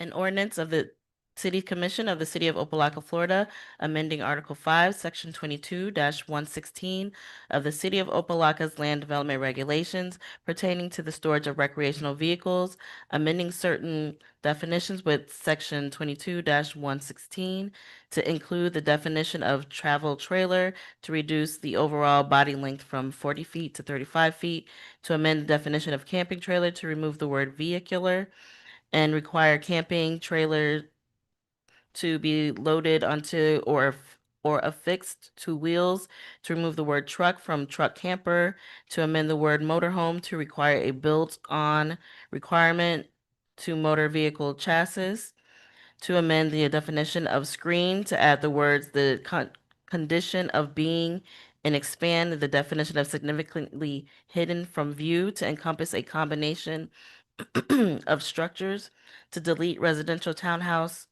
district, moderate density residential district, high density district, and certain residential mixed use designations bearing the prefix HDOD, CMU, and MNMU, to delete the requirement that recreational vehicle parking and storage is prohibited but requires a registration process and fee of $100 with an accompanying affidavit that the vehicle will not be used for occupancy, requiring all recreational vehicles to display current city registration to be visible from the street, allowing a recreational vehicle not exceeding 35 feet in length to be parked in a side yard not closer than 3 feet from the residence with all expanded panels retracted, requiring recreational vehicles to be unobstructed, mounted on wheels, and easily movable, prohibiting recreational vehicles parked on residential property from being used for living, sleeping, cooking, or storage, allowing no more than one recreational vehicle on single-family or duplex property,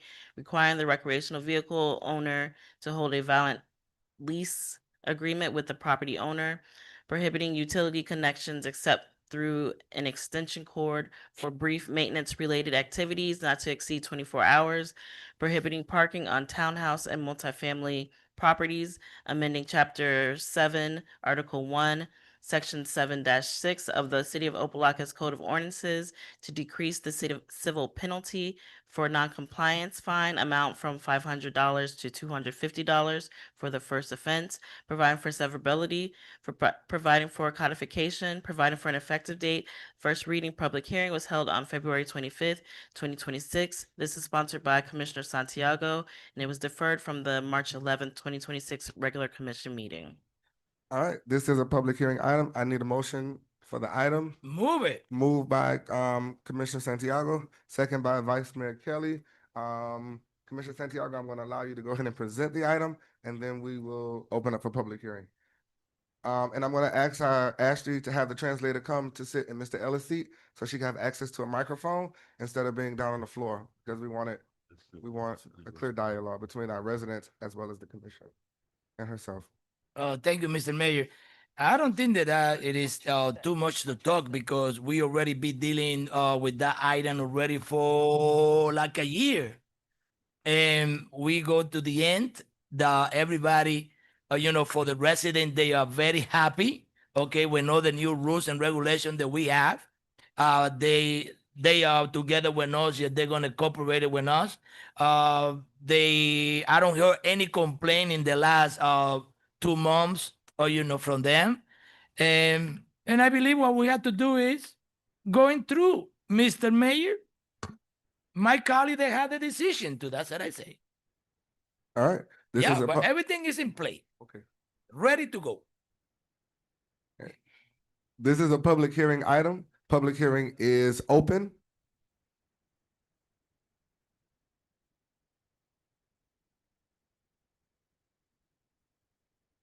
Hello, sir. Okay. 900 Cutie Drive, Osmani, mi nombre. And your direction, address. Tu dirección. 900 Cutie Drive. And the name. Osmani. That's right. Ok. Las sesiones pasadas les comenté acerca del pago. Last session, I was talking to you about the payments. Yeah. Parece no, o yo estoy equivocado y la ley está equivocada. O It seems that I'm mistaken or they're mistaken. Para el estado de la Florida no se puede cobrar ni un fee ni un tax por tener un Airbnb parqueado en una propiedad. But the state of Florida, they cannot charge a fee or tax just to have a trailer parked. Eso va en contra de la ley del estado. So, That is against the law of the state. lo pueden revisar. Ustedes pueden, la ciudad puede codificar. You can check that out, and even the city can search for the codes for that. El tamaño, todo lo demás. About the size and everything else. Lo de los servicios está de más porque se sabe que en el estado de la Florida no aprueba esas cosas. Eso About no es del utilities, estado. that's perfectly fine because we know that in the state of Florida, the law doesn't approve that. Solo hay 3 estados en Estados Unidos que lo permiten. Washington, Oregon y California. So there are only 3 states through the United States that they allowed that: Washington State, Oregon, and I'm sorry, the interpreting repetition. El resto de los estados no permiten que se Señor, por conecten. favor, repita el tercer estado. Washington, Oregon y California. Okay, only Washington, Oregon, and California allow that. Ya, el resto de los estados no permiten que sea un uso personal de vivir dentro de una propiedad. For the rest of the states, they don't allow to use them as a personal use for you to habitate to live in there. Entonces, literalmente está haciendo una ley sobre una ley que ya existe. So this is literally a law over another law that is already pre-existed. El estado de Florida prohíbe, ¿entiendes?, el uso de eso, pero además prohíbe que una ciudad cobre un fee. Because the state of Florida prohibits you to use that, but over that also it prohibits to get set a fee for that. Se lo dije en una junta anterior, se lo vuelvo a repetir, o sea, And I said this before in a previous meeting. cualquier persona va a mandar una carta y se los va a quitar. So, And the interpreting is clarification. Repita por favor lo que dijo, señor. cualquier persona va a poner una queja y van a tener que quitar el fee. Any person can file a complaint and then they're going to take it away. Está en contra de la ley de la Florida, so ya se lo expliqué una vez. Because this is against of the laws in Florida, and I already explained that to you. Ustedes before. pueden cobrar un fee cuando ustedes dan un servicio. You can charge for a fee when you provide a service. Un ejemplo, una casa fija en un patio. For instance, if there is a set house, Ustedes cobran un backyard, permiso y cobran un fee. then you can charge for a permit and then you can charge for a fee for that. Eso se lo permite a ustedes la ley. That the law allows you to do that. Pero cobrar un fee por un vehículo que no se le va a dar un uso dentro de la propiedad. But to charge for a fee for a vehicle that you're not gonna be using within the property. Okay, so is that the end of that's the gist of it? Entonces eso es la idea principal que usted tenía, es lo que usted quiere Sí, presentar. no pagar los 100 pesos, eso. O sea, Okay. no pagar No. ningún fee por parquear mi Re- Airbnb en mi casa. Un momento, por favor, de Interpretation Petition. ¿Cuánto dijo Cian? Creo que están cobrando $100. Okay, yes, just not to pay for those $100, not to No pay. pagar fee por parquear un Airbnb en mi casa. O sea, I don't want to pay for having an RV parking in my house. Got it. Yes, sir. So we'll address it when we get into this discussion, but we need to go to the next speaker. Ok, entonces vamos a hablar sobre esto más adelante, al final de este diálogo. Vamos ahora a pasar a la próxima persona que quiere hablar. Mr. Mayor. All right, public input is still open? Todavía se encuentra abierto el panel.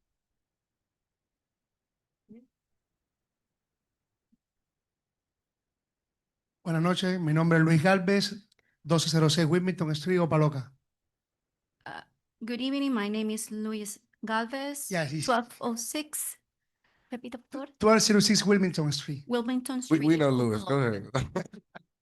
No, las dos preguntas que tengo, las dos dudas que tengo son sencillas. Well, I just have two questions and they're very easy to answer. Cuando clarifican aquí el side yard de la casa, When you clarify here about the size yard of the house, ¿es todo el side yard o solamente específicamente al lado de la casa? it's all they're talking about, all the size yard or just next to the house? Quiero dejar claro eso porque al final, una vez que esto se apruebe, va a quedar como ley. I Y no want to queremos clarify incurrir. all this before because once this is approved, it's gonna be a law. Y la otra pregunta es el tema de los paneles cuando están los slides. And the other question is about the panels when they have the slides. El RV que yo tengo tiene dos paneles. Uno sí se puede cerrar, o sea, de hecho está cerrado. My RV has two panels. One of them, it can be closed. As a matter of fact, it's closed already. El otro está roto en el intento. And the other is, it was broken in the intent to do so. Esas son mis dos preocupaciones. So those are my two concerns. Okay, Madam Manager, you have, Mr. Gay or someone writing the questions down that they can address them? So the question was about the Parking. where you can the park. parking on the side of the house and the panels. Yes. Entonces, por favor, para que soliciten para que alguien escriba las preguntas a la señora gerente, las dos preguntas que él tenía básicamente era sobre el estacionamiento al lado de la casa y sobre los paneles al lado. Okay. Correcto. Correct. All right. Muchas gracias. All right, Muchísimas thank you. We'll address it during. Nosotros vamos a tratar esto, no se preocupe. All right, public hearing is still open? Todavía se encuentra abierta la audiencia pública.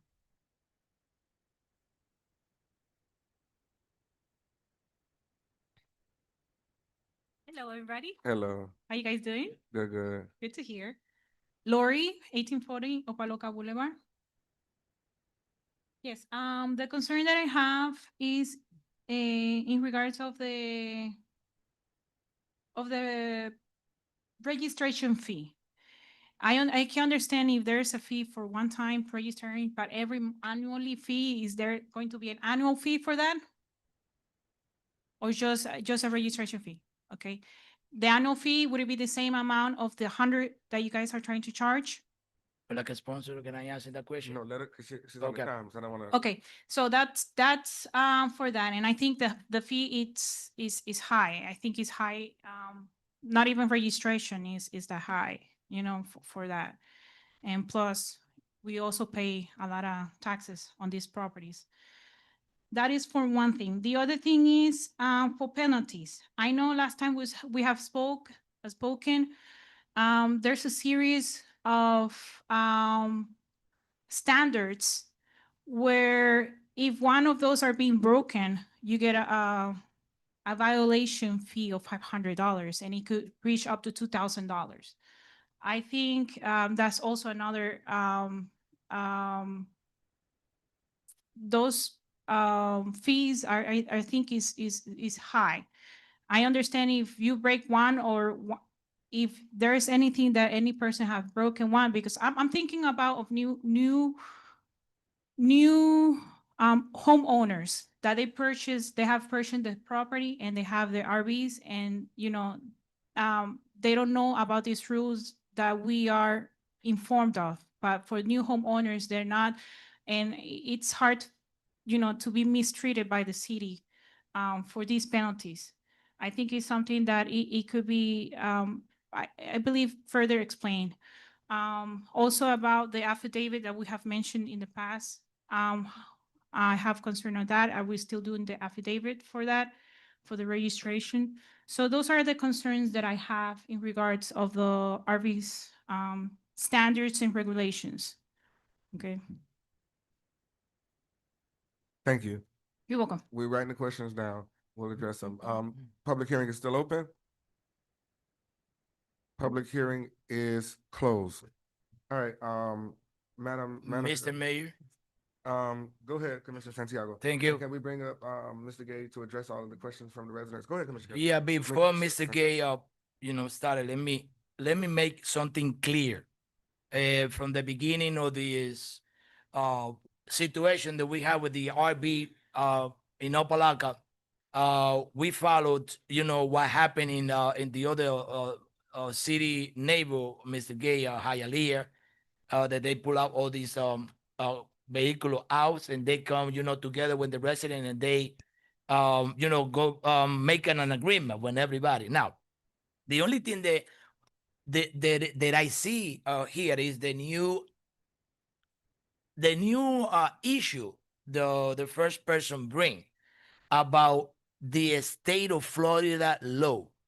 Okay, that's make me think that this is what I'm gonna do tonight.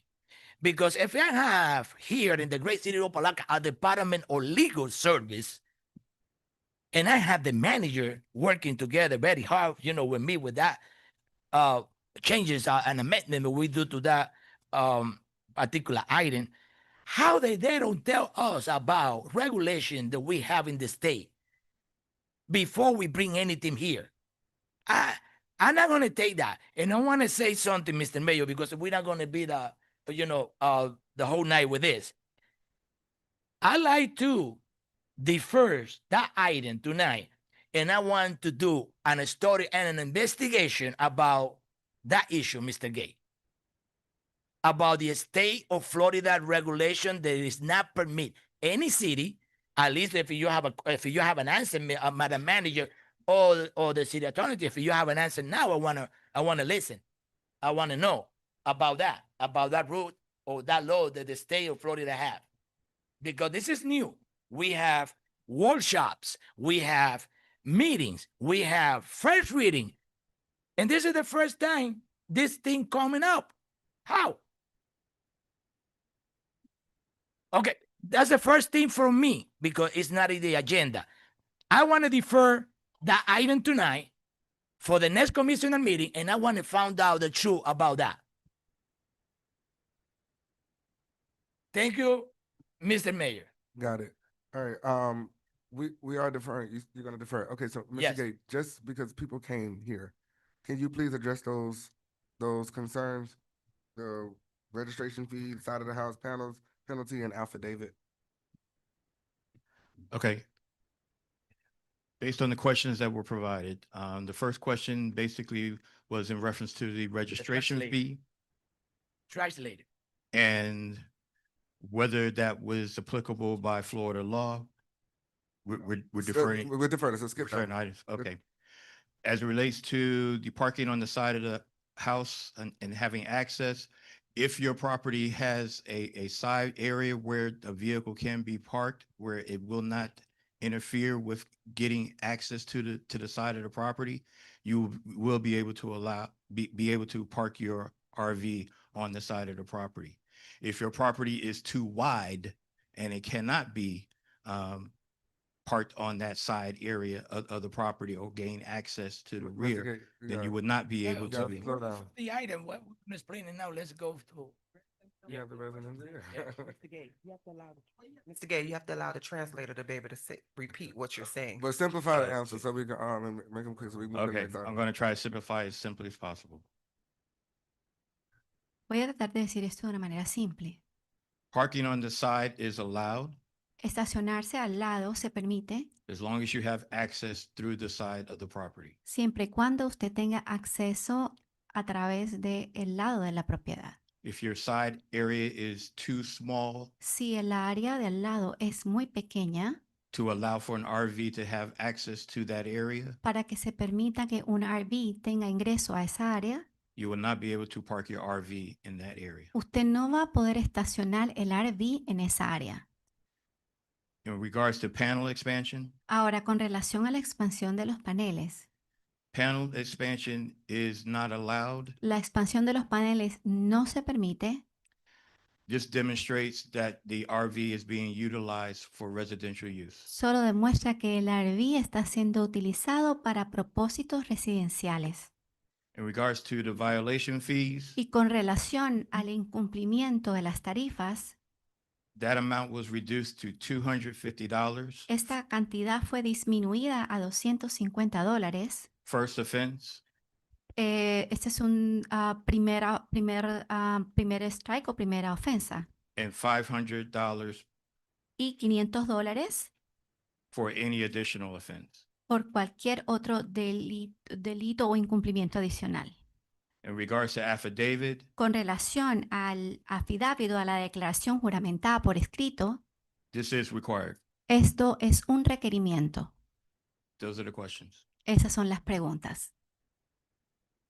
All right. Okay. Okay, so those are the answers to the questions. Anything else I can take it, reach out to your office or the manager's office because the item has been deferred. ¿Eso le dio respuesta a todas las preguntas o hay alguna otra pregunta? If anyone has questions, we have staff that'll wait around to further go into detail. Si alguien más tiene alguna otra pregunta, tenemos personal aquí que pueda entrar un poco más en detalles. All right, we good? Oh, we good. We fine. All Is somebody there raising his hand, but Alguien it's already. está levantando su mano. So the item has been deferred, so Mr. Gay will take you outside or Madam Manager, if you don't mind, Ya se ha tratado esta causa, pero usted puede salir and afuera we will further discuss. y entonces él entrará en But más I'll vote detalles on it con then. usted al respecto. All right. Yeah, Mr. Mayor, again, the reason that I decide to defer that item is, You want clarity on? the yeah, I situation? want to make it, clear what, where we are, because we don't want any legal issue Got it. in the future. Okay, and believe me, this is that's the first time that I hear that, and nobody from the staff or nobody for the legal department tell me anything about that. Got it. Okay, defer to the next commissioner meeting. All right, moving on. So this item has been deferred to a date certain. Going back to item 16A1. Mr. Mayor, Madam Manager.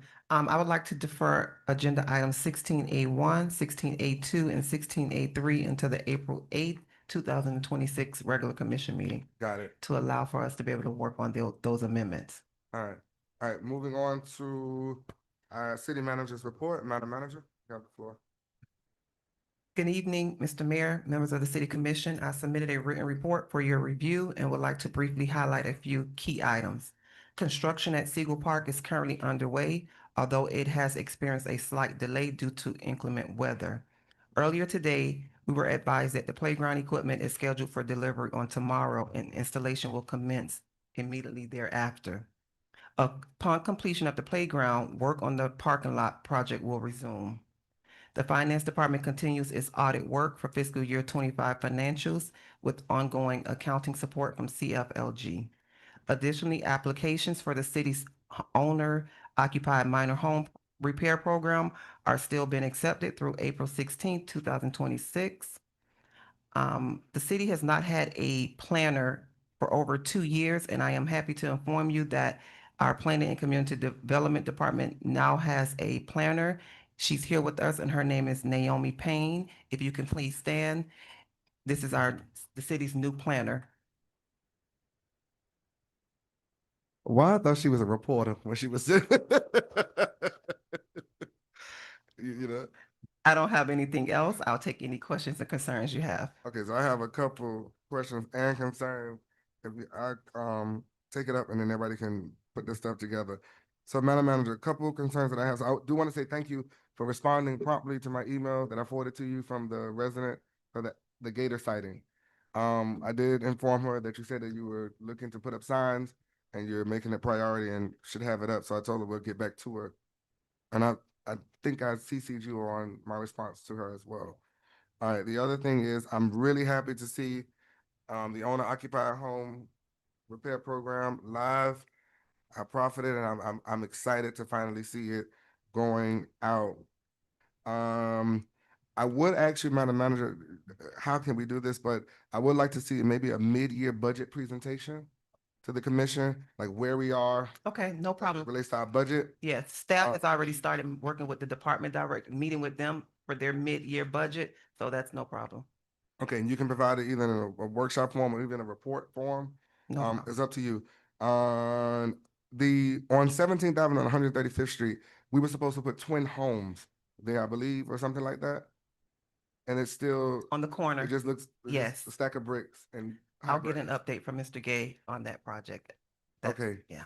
I do want us to maybe put more, be more aggressive when it comes down to illegal dumping in the city of Opa-locka, and I want us to address it because we were doing good at one point, and now it's becoming a nuisance all over again, especially in the alleyways and even on the canal banks. And I know that we don't. I think we contract with I don't know the contractor. No, not the county, but to do our alleyways, the private yes, we contract. have a But I don't think third-party that's in their contract. scope of work to remove Everything that's in the alley is supposed to be removed. and even brought- the illegal dumping, because Yeah. they don't seem like they just okay. Well, maybe we need to revisit and address that with them. And I would also even like to see that maybe with illegal dumping, figure out there's other cities that do this, that if you dump in their city, they blast you on their social media. Take a picture, put it out there. This person was illegal dump. This person was caught doing illegal dumping in our city and blah, blah, blah, blah, blah. So we need to stop people from telling people you can't throw trash in a blocker. Mr. Mayor. Yes, ma'am. That's why we live in the past. Opa-locka Boulevard, out right off 27th, behind the nuns place. That is a dumping site. Yeah, all the time. You go by there 1 hour, there's nothing there. You go by, it's like something And there. that's on the main thoroughfare. The main F-dot. whole house. Thank you. All right. I'm moving real fast. I wrote it down. I would like to see how we can start doing. We brought this up last year. Striping in the residential neighborhoods. Like a lot of neighborhoods, we resurface the streets, but we never put back the striping. So I would like to see, and even the ones that we do have striping, to see if we can update them and refresh and freshen it up a little bit. The other things is the sidewalks. I know we have an aggressive sidewalk campaign in Opa-locka, but I will like you all to do an assessment on sidewalks because a lot of the sidewalks, still crack or we haven't completed it. Like the sidewalk will go up to one spot and then it stops instead of going all the way. So I would like for you to maybe explore another sidewalk assessment.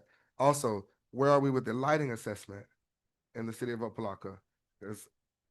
Yes, I did send an email to Mr. Carney just this week for an update on the lighting assessment. So I am following up on that one closely. All right. Because you and several members of the dais have also asked for that. All right, okay. Yes. So, well then, give it to us, but I would like to see where that stuff is. And that is the end of my questions to you on your report. Other than that, awesome job, Madam Manager. Thank you. All right, next. Anyone else concerned for the No. manager? You have? No? You have? Yes, thank you. You say you do have? Well- Commissioner Bass? Thank you, Madam Manager and myself, we speak frequently, so we're good. And she didn't say anything, but she also was helping me out with illegal dumping that she saw You one talking night. about the as illegal well. dumping police that she done Yes, yes. told the people she was about to call the cops and Yes, make the and I man pick thank up the her for that, trash. 'cause we need that. Go ahead, Commissioner. Thank you, Mr. Mayor. I talking a lot to my manager, almost every day about situation that we have with that illegal dumping. The other day I called her, one of my neighbor, Jackie, poor lady, 78 years old. They throw two big equipment meant for I think for a spot. Yeah. Right in front. Thank God that I working on it to get the plate number for that. Okay, and she told me give me the description for the person and everything in the truck, and I think that we gonna have a picture of the tow truck probably tomorrow. And I love that idea that the mayor have. Just putting in the media. The media only come here for nonsense and bad news. Just put it on. Okay? Opa-locka is not a dumping no more. Okay, that's a very clean city, and you're doing a good job because that's what I promoted my manager outside of the city. That we have a city that is running in the right way and is really progress, and I can see it everywhere. I have a concern, Madam Manager, and I want you have the attention of that. I asking like probably 2 months ago for a report for all the impact fee. And I believe that my colleague touched something today about that too. But I have a report here that I don't understand. How can a report for 3 years is only counting 1 page? The request was for the last 2 years, and those were the projects. 2 years, okay, Yes, 2 years. yes. But I only have 1 page. And Nope. that.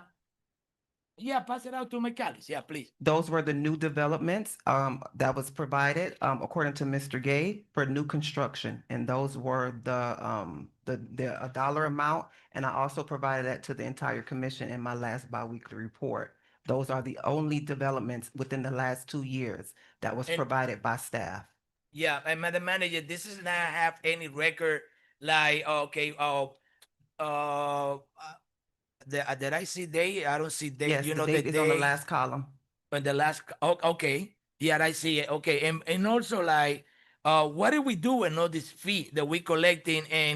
And I know that we have a conversation, and this is the 3 items that we defer for the next commissioner meetings. Bring it like.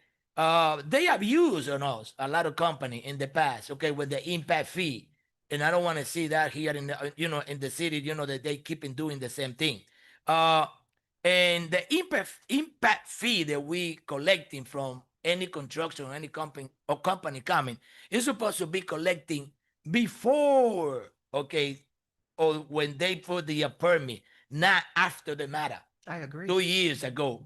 No way. I'm not gonna set in there here no more, because is something that I don't understand how that happened and who is involved. But I thank God that it's not happened on the U administration.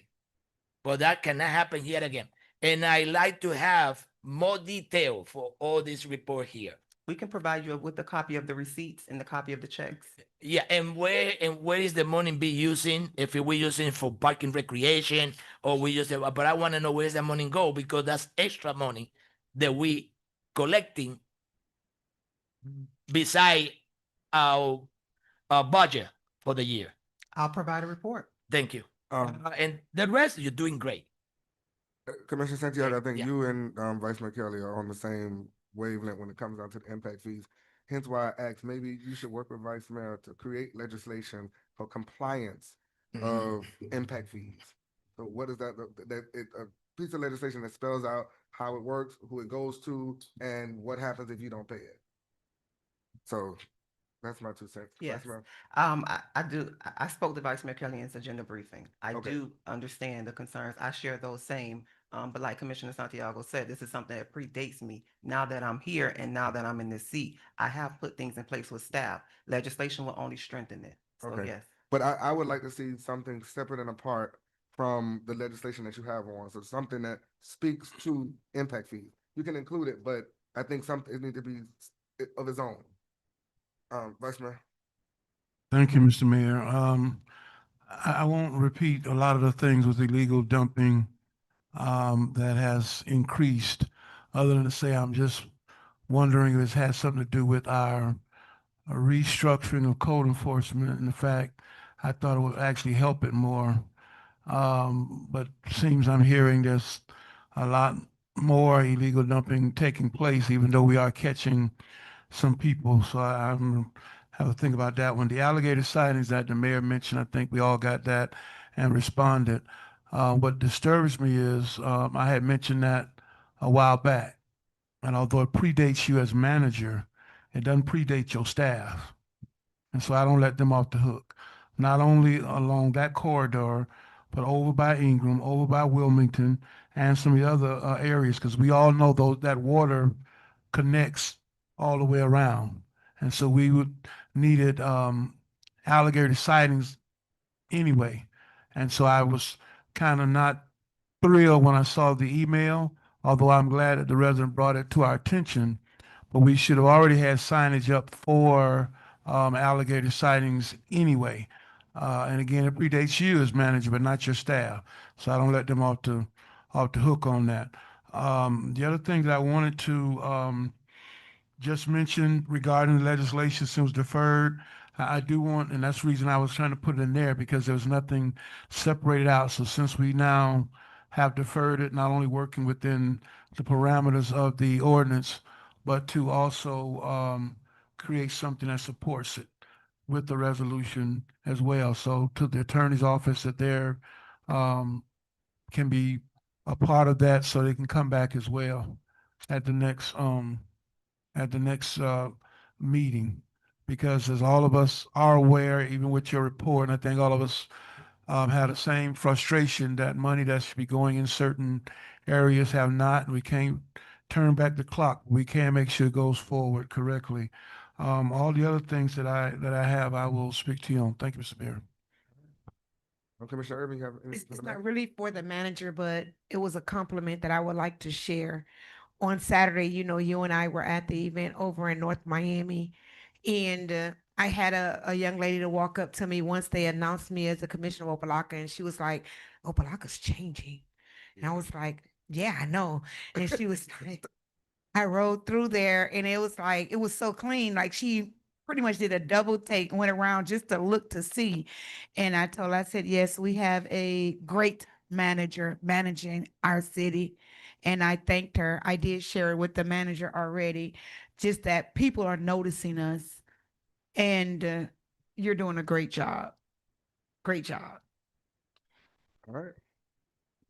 All right, so Madam Manager, thank you. So that is your report. We're going into Madam Clerk. Had a report.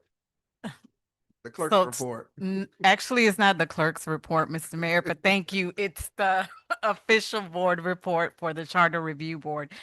Before you all, I provided the 3 recommendations from the Charter Review Board meeting that was held on March 5th, 2026. There's a summary of the 3 recommendations from the Charter Review Board. If you would like, I can go over these, or do you want to just take the time to review these on your own? But the purpose for me to bring this up is that at a previous meeting, it was requested that a joint workshop be held between the City Commission and the members of the Charter Review Board. And I'm seeking direction from the dais at this time in order to move forward with that request. Okay, I totally agree with the joint meeting, and I wanted that. So can we poll the commission to schedule that? And when is their next meeting? So basically, when we concluded the meeting in March 5th, 2026, there were no additional items to consider at the April meeting. So at this point, we have the recommendations for the commission to consider. Part of the package that I provided, the last page, I believe, you'll see the 2026 ballot issues deadlines for Miami-Dade County elections. There are 2 scheduled elections, one in August and one in November. And if we plan on piggybacking off any of these 2 elections, then it includes the deadlines to submit legislation to the county for those ballot questions. Just keep in mind that prior to us adopting any resolution for the ballot questions, we need to ask permission from the supervisor of elections of Miami-Dade County to place those ballot questions on any of these ballots. Got it. So the time is of the essence is what you're saying. Yes. All right. So I guess you can work with the commission, poll us maybe sometime in April. Are you pushing for the general election or the primary? I guess I should ask that. So that would be up to the dais. I guess that would be a discussion during the workshop. I don't think we'll make the Which election? So the deadline for the August is May 22nd, 2026. Because I have to do 2 readings at least. I think maybe should push for the general election. Yes, so I mean, then you're looking at the November election. Okay, and that would be by July 24th. That gives us enough time. Correct. So if we meet in April, do a joint workshop meeting in April, and you could just give us some dates. Yes, so I'll work with the members of the commission as well as the board members just to come up with a date and time that works for everyone. Mr. Mayor, Vice Mayor Kelly? thank you. I don't have a problem with you polling the commission because I know everybody's busy. I don't know necessarily if I agree with the November election because it's always potentially a whole lot. I don't know how much is on that August ballot. To me, that factors in, and also, yeah, that could be a challenge. But I guess once you poll us and see, we should have a better clarity, I guess, of what potentially might be coming either from a state perspective or even in the county with any additional items that would be on the ballot for both August and or November. So I guess you poll us and we'll see, because I don't want to get us on there where people aren't even gonna look at it, because there's so much stuff potentially may be on there. And our other reason I'm concerned, because it won't allow us a whole lot of time, so we may be looking at November anyway, in case we want to propose or redirect some things that they have proposed. It doesn't have to go back to them. I recognize that, because ultimately we do, but if we want to have a buy-in from them, it would all have to happen at that workshop. So, okay, I'll wait on you to poll us and see. Thank you, Mr. Mayor. All right. Did that conclude your report? Any other questions to Madam Clerk? All right. Moving on to our commission reports. We can start again, left to right. Commissioner Bass? Oh, I'm sorry. Yeah, Commissioner Bass, and then I go to Commissioner Urban, then we'll do Okay. Santiago because he has a discussion. Thank you. I just have one announcement I want to put out there. Earth Day celebration will be on April 22nd, 4 p.m. to 6 at Shabundi Village. We were going to be giving out our regular, what we do yearly, plant for your homes. So everyone, as long as you're an Opa-locka resident, you are more than welcome to be there. Thank you. I want to make it. All right, Commissioner Urban? Yes, thank you. Okay, I'd like to, not that all departments in the city isn't working hard, but I would like to give a shout out to Brandon and his staff for what they're doing. I send people to him on a regular. Thank you. Keep doing a great job. We see it. We see it. Also, Don't have his him up. Look at him. He's smiling ear to ear. That don't come with no raise, Brandon. Just a thank you. got a banana pudding coming for you to work. Okay. And I want you all to know that we survived. I would say I survived, but I didn't do it alone. We survived. Park and Rec, myself, Miss Chris, all the Booster Club volunteers. We survived 75 kids plus their parents at the youth fair, or some of the parents. And I would like to thank the manager's office for helping us to make it possible, Park and Rec for all that you all do, and the many sponsors that made this happen. Also on Good Friday, the Park and Recreation and the Booster Club will be having our 3rd annual glow in the dark Easter egg hunt. If you've never been to see it, it is actually, it's nice. It's really nice to see things glowing in the grass that the kids come and get. And it was actually Mr. Griffin's idea that he brought to me about, this will be the 3rd year that he brought to me, and the kids love it. We have a great time with it. Also, Saturday from 1 to 4, I think it is, with 60 little Opa-lockians, we will be making Easter baskets at Shabundi under the pavilion. Definitely pray for me, because I haven't made an Easter basket in, I just buy mine, but thought it, I, oh well, I thought it would be nice to have the kids come and actually create Easter baskets, especially when I notice a really nice Easter basket in the store will run you starting $25 with no candy. No candy in it, but $25. So I thought that we would actually get a group of kids and actually make Easter baskets. So if you all are available, come out and see us make a mess and have fun. Thank you. All right, Commissioner Santiago. Thank you, Mr. Mayor. Great teams, happen here in the great city of Opa-locka.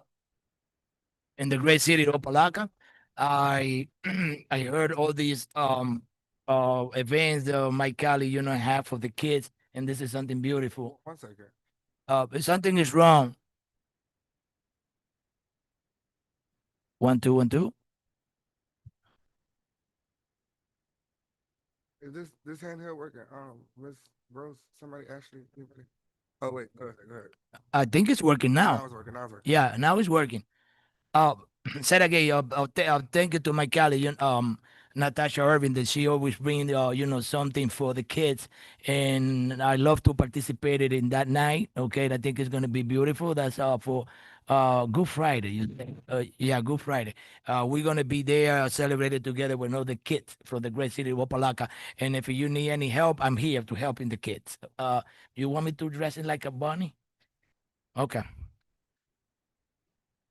All right, no problem. And in my commissioner report, I like to say that I feel very great here in this boring board and the commissioner, because I know that we fight and we have a different way to think. But the great thing is that we are together and moving the city forward. I can see a lot of improvement all over the city. In our street, even we have some a problem with the illegal dumping. I see so much improvement, especially in Charazard by 27. Police working very hard out there, to maintain the road in order. I love that, and that's the what we have, okay, to give into the resident of Opa-locka, and I like to keep it together with my colleague and working for the future of this city. I want to say thank you too, because you give me the big support, all my colleague, for that celebration the 27. And I think that we have a great event. We enjoying it, very beautiful. I see, yeah, all my colleagues, they really enjoying it. And I would like to say it again, thank you for your support, and we're gonna keep and work together like commissioners and mayor that we are here in the great city of Opa-locka. I don't think that we scare you for the next Saturday or Sunday that you do any changes for the domino and chess. It's change. We're gonna do it in Sunday. Yeah, we're gonna try to do that event on Sunday. Early. I think 12 to 2. Well, we're gonna get more information, but we're not gonna cancel it the April. We're gonna doing it, and I know that we're gonna have a lot of people going, because that's what they asked us to see if we can do it on a Sunday, like that people can go and enjoy with us the park that day. What else that I have now? I'm very happy to serve with my community, and thank you very much, Mr. Mayor and Commissioner. Great. Commissioner Santiago, so the reallocation for you still doing that, or you had it on discussion? That's why we called you. Yes. Agenda. It's in the agenda of the allocation. I have some funding for my event in September. Labor Day. Yes, and I try to asking my colleague if it is possible, or to transfer that money that we have there for that event that is in September, and to using it for an event that we want to make together with Dade County, the election department, and it's to helping the citizens for Opa-locka to fixing the registration for voting in November and in August. And I know that we have a lot of people with problems, and that's if that's possible, and I can switch that to that event in April, and it's gonna be in April. No, May 5th. We change it to May 5th. Um, well, I like to to see if that's possible to transfer that to that event, and when Labor Day coming, we get the money to celebrate it. All right, Madam Manager, what does that look like? Will we need a resolution or? We would need legislation. The budget was adopted and this was a part of the budget. So it would need it would require legislation, but the event was supposed to be held April, and Commissioner Santiago wouldn't have had enough time. So that's why he put it as a discussion item to be able to discuss it with his So colleagues. are you bringing it next meeting? Then are you bringing it the next meeting? Nothing we can do. Yeah, nothing we can do tonight, but I can bring in if I can bring in the next commissioner meeting, yeah, in April 8th, I think. The April 8th meeting. April 8th, yeah. Okay. All right, got it. And I want to be honest with all my colleagues and everybody. If that's gonna be too hard, well, let me thinking about it. If I bring it up All right. the 8th, okay? Okay, Vice Mayor? Thank you, Mr. Mayor. You have it under your report, so I'm quite sure the manager will speak to the financial, where we are. I did hear her mention in her report that there are audits and et cetera. I want to make sure that always stays in front of us. Of course, we support our monthly bingo this month. We had the opportunity also to attend Career Day at my alma mater, Nathan B. Young. Go Eagles. I had an opportunity to speak with students, not only encourage them about their potential greatness, but the success of Opa-locka residents. And surprisingly enough, some of them were not even aware that former Mayor Helen Miller actually stayed down the street right from the school, and some other noteworthy Opa-locka historians, as Miss Irma Skiles, et cetera. So we certainly enjoyed that. Hosted our monthly Feeding South Florida distribution at Siegel Park. Had the opportunity to stop by and support the health fair this past Saturday, the Opa-locka Church of Our Lord, which they do every year. Thank you, Madam Manager. I did get the update working on the Pine Tree Lake Canal cleaning, which has been ongoing, and I understand it's really in the hands now of the owners and whatever, but I wanted to just thank you and the staff for your effort in getting it to this point. Everyone is reminded, of course, of our farm share distribution next Wednesday at Shabandi Pavilion, starting around 9:30 until supplies are gone. And if you're available and not busy, meet us at 12:05 on Wednesday as well at the prayer garden for our monthly prayer in the community for the great city of Opa-locka. I still believe proponent of the power of prayer. So if you're not busy, want to stop by, all we're doing is praying. There's no speeches, etc. We just pray for our community and, of course, our nation and our world with so much going on all around us. Commissioner Irvin, I do plan to attend after I finish service, but I'm not wearing a bunny outfit, but I'll be there. Hopefully you find some more jelly beans for your glow in the dark. And then if you don't have any, the mayor better have some on Saturday for his bunny jam. But I always look forward to those events. And of course, we're working on our regular things we do in April. But just by way of announcement, for April the 25th at the lakefront at Ingham Park, it's really called Fishing Fun. And what I would really like to do in speaking to the manager is to turn it into really having a fishing club for the city. I know we've had them going out other places, but I actually want to establish and bring those pros in here to the city where we can create a fishing club for the city of Opa-locka using the lakefront. So it's not really a tournament per se, but that's the idea. And speaking to some of the folks who are in the Bass Pro and those kind of things, but to be able to get the community engaged in that for a long-term effort and create that on our beautiful lakefront at Ingram Park. And of course, also learning how to fish, how to cast, and all those things that Commissioner Irvin and the mayor will become pros at it at some point. Commissioner Santiago's already a pro. I know he just haven't gotten there, but that's something to look forward as well as Commissioner Bass and learn how to bait or hook. So we'll look forward to doing that.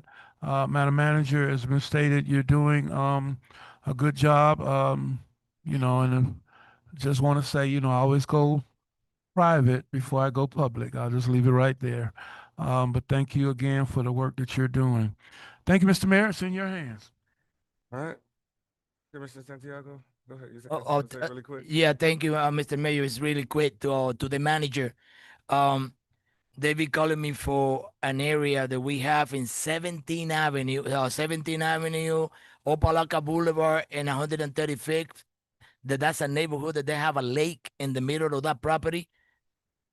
Okay, I tried to speak to many of them, this week, and I tell them to let me talk first to my manager and to the staff that's in charge of that, because they're complaining about the city want to charging $1,500 for each resident to clean the lake. That's a they receive a letter, something like that.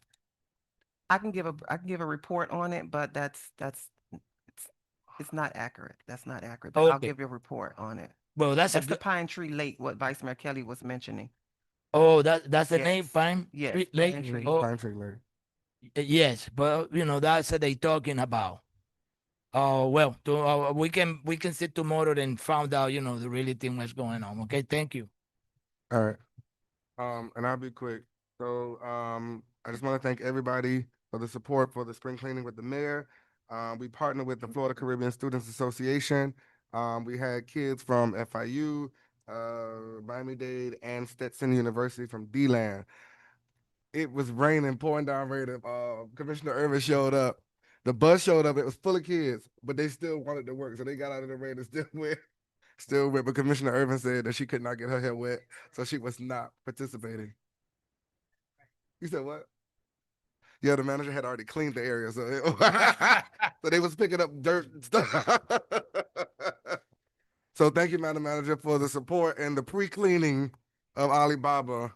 The next thing is my annual Hatitude brunch that we do every year in honor of Women's History Month is tomorrow, Thursday, here at the Arc. It's going to start at 11 a.m. and our speaker is Miss Melanie Burke Simmons from the office of our Mayor Kava's office. So we ask that you all come out and support.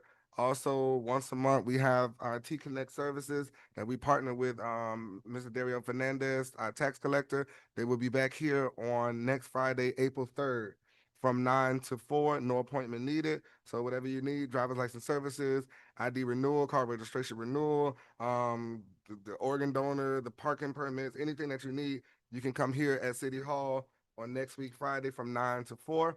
Also, we're having Bunny Weekend, Easter weekend.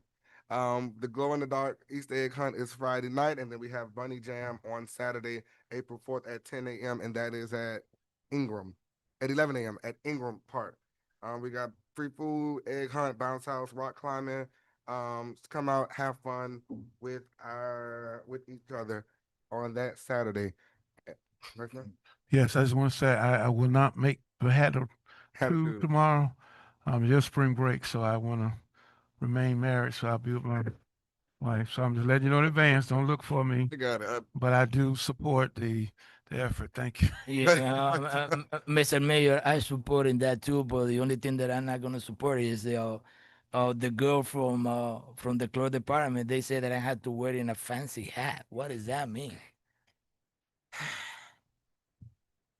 A Madam man in a Manager, fancy hat? buy him a hat, please. And last but not least, you already, you briefly spoke about the financial oversight. I just want to hear you say that we're on track. We are on track. We and we're are still on waiting. track for our upcoming audit. Staff is constantly working on it. As I mentioned in my report, Ms. Gant can come up and give more information, but we are on track to And have we're our still timely waiting on audit report. the efficiency audit to come back Correct. because yeah. Thank you, Ms. Good Gant. evening, Naima Gant, Director of Finance. Yes, we are still on track with our audit proceedings as well as still pending comment back from the efficiency audit team, Watson Rice. Okay. And so we're good. So I guess no news is good news at this point. So just make sure, but every meeting, just make sure you give us an update on it and we're good. Thank you, You're welcome. Madam Finance Director. Ms. Gant. All right, moving on along. Our official board appointments. Do we have any? All right. All right. Can we motion to adjourn? Move it. Okay. I would like to say happy Women's History Month to all the women in the city of Opa-locka. Thank you for all that you do, and this meeting is adjourned.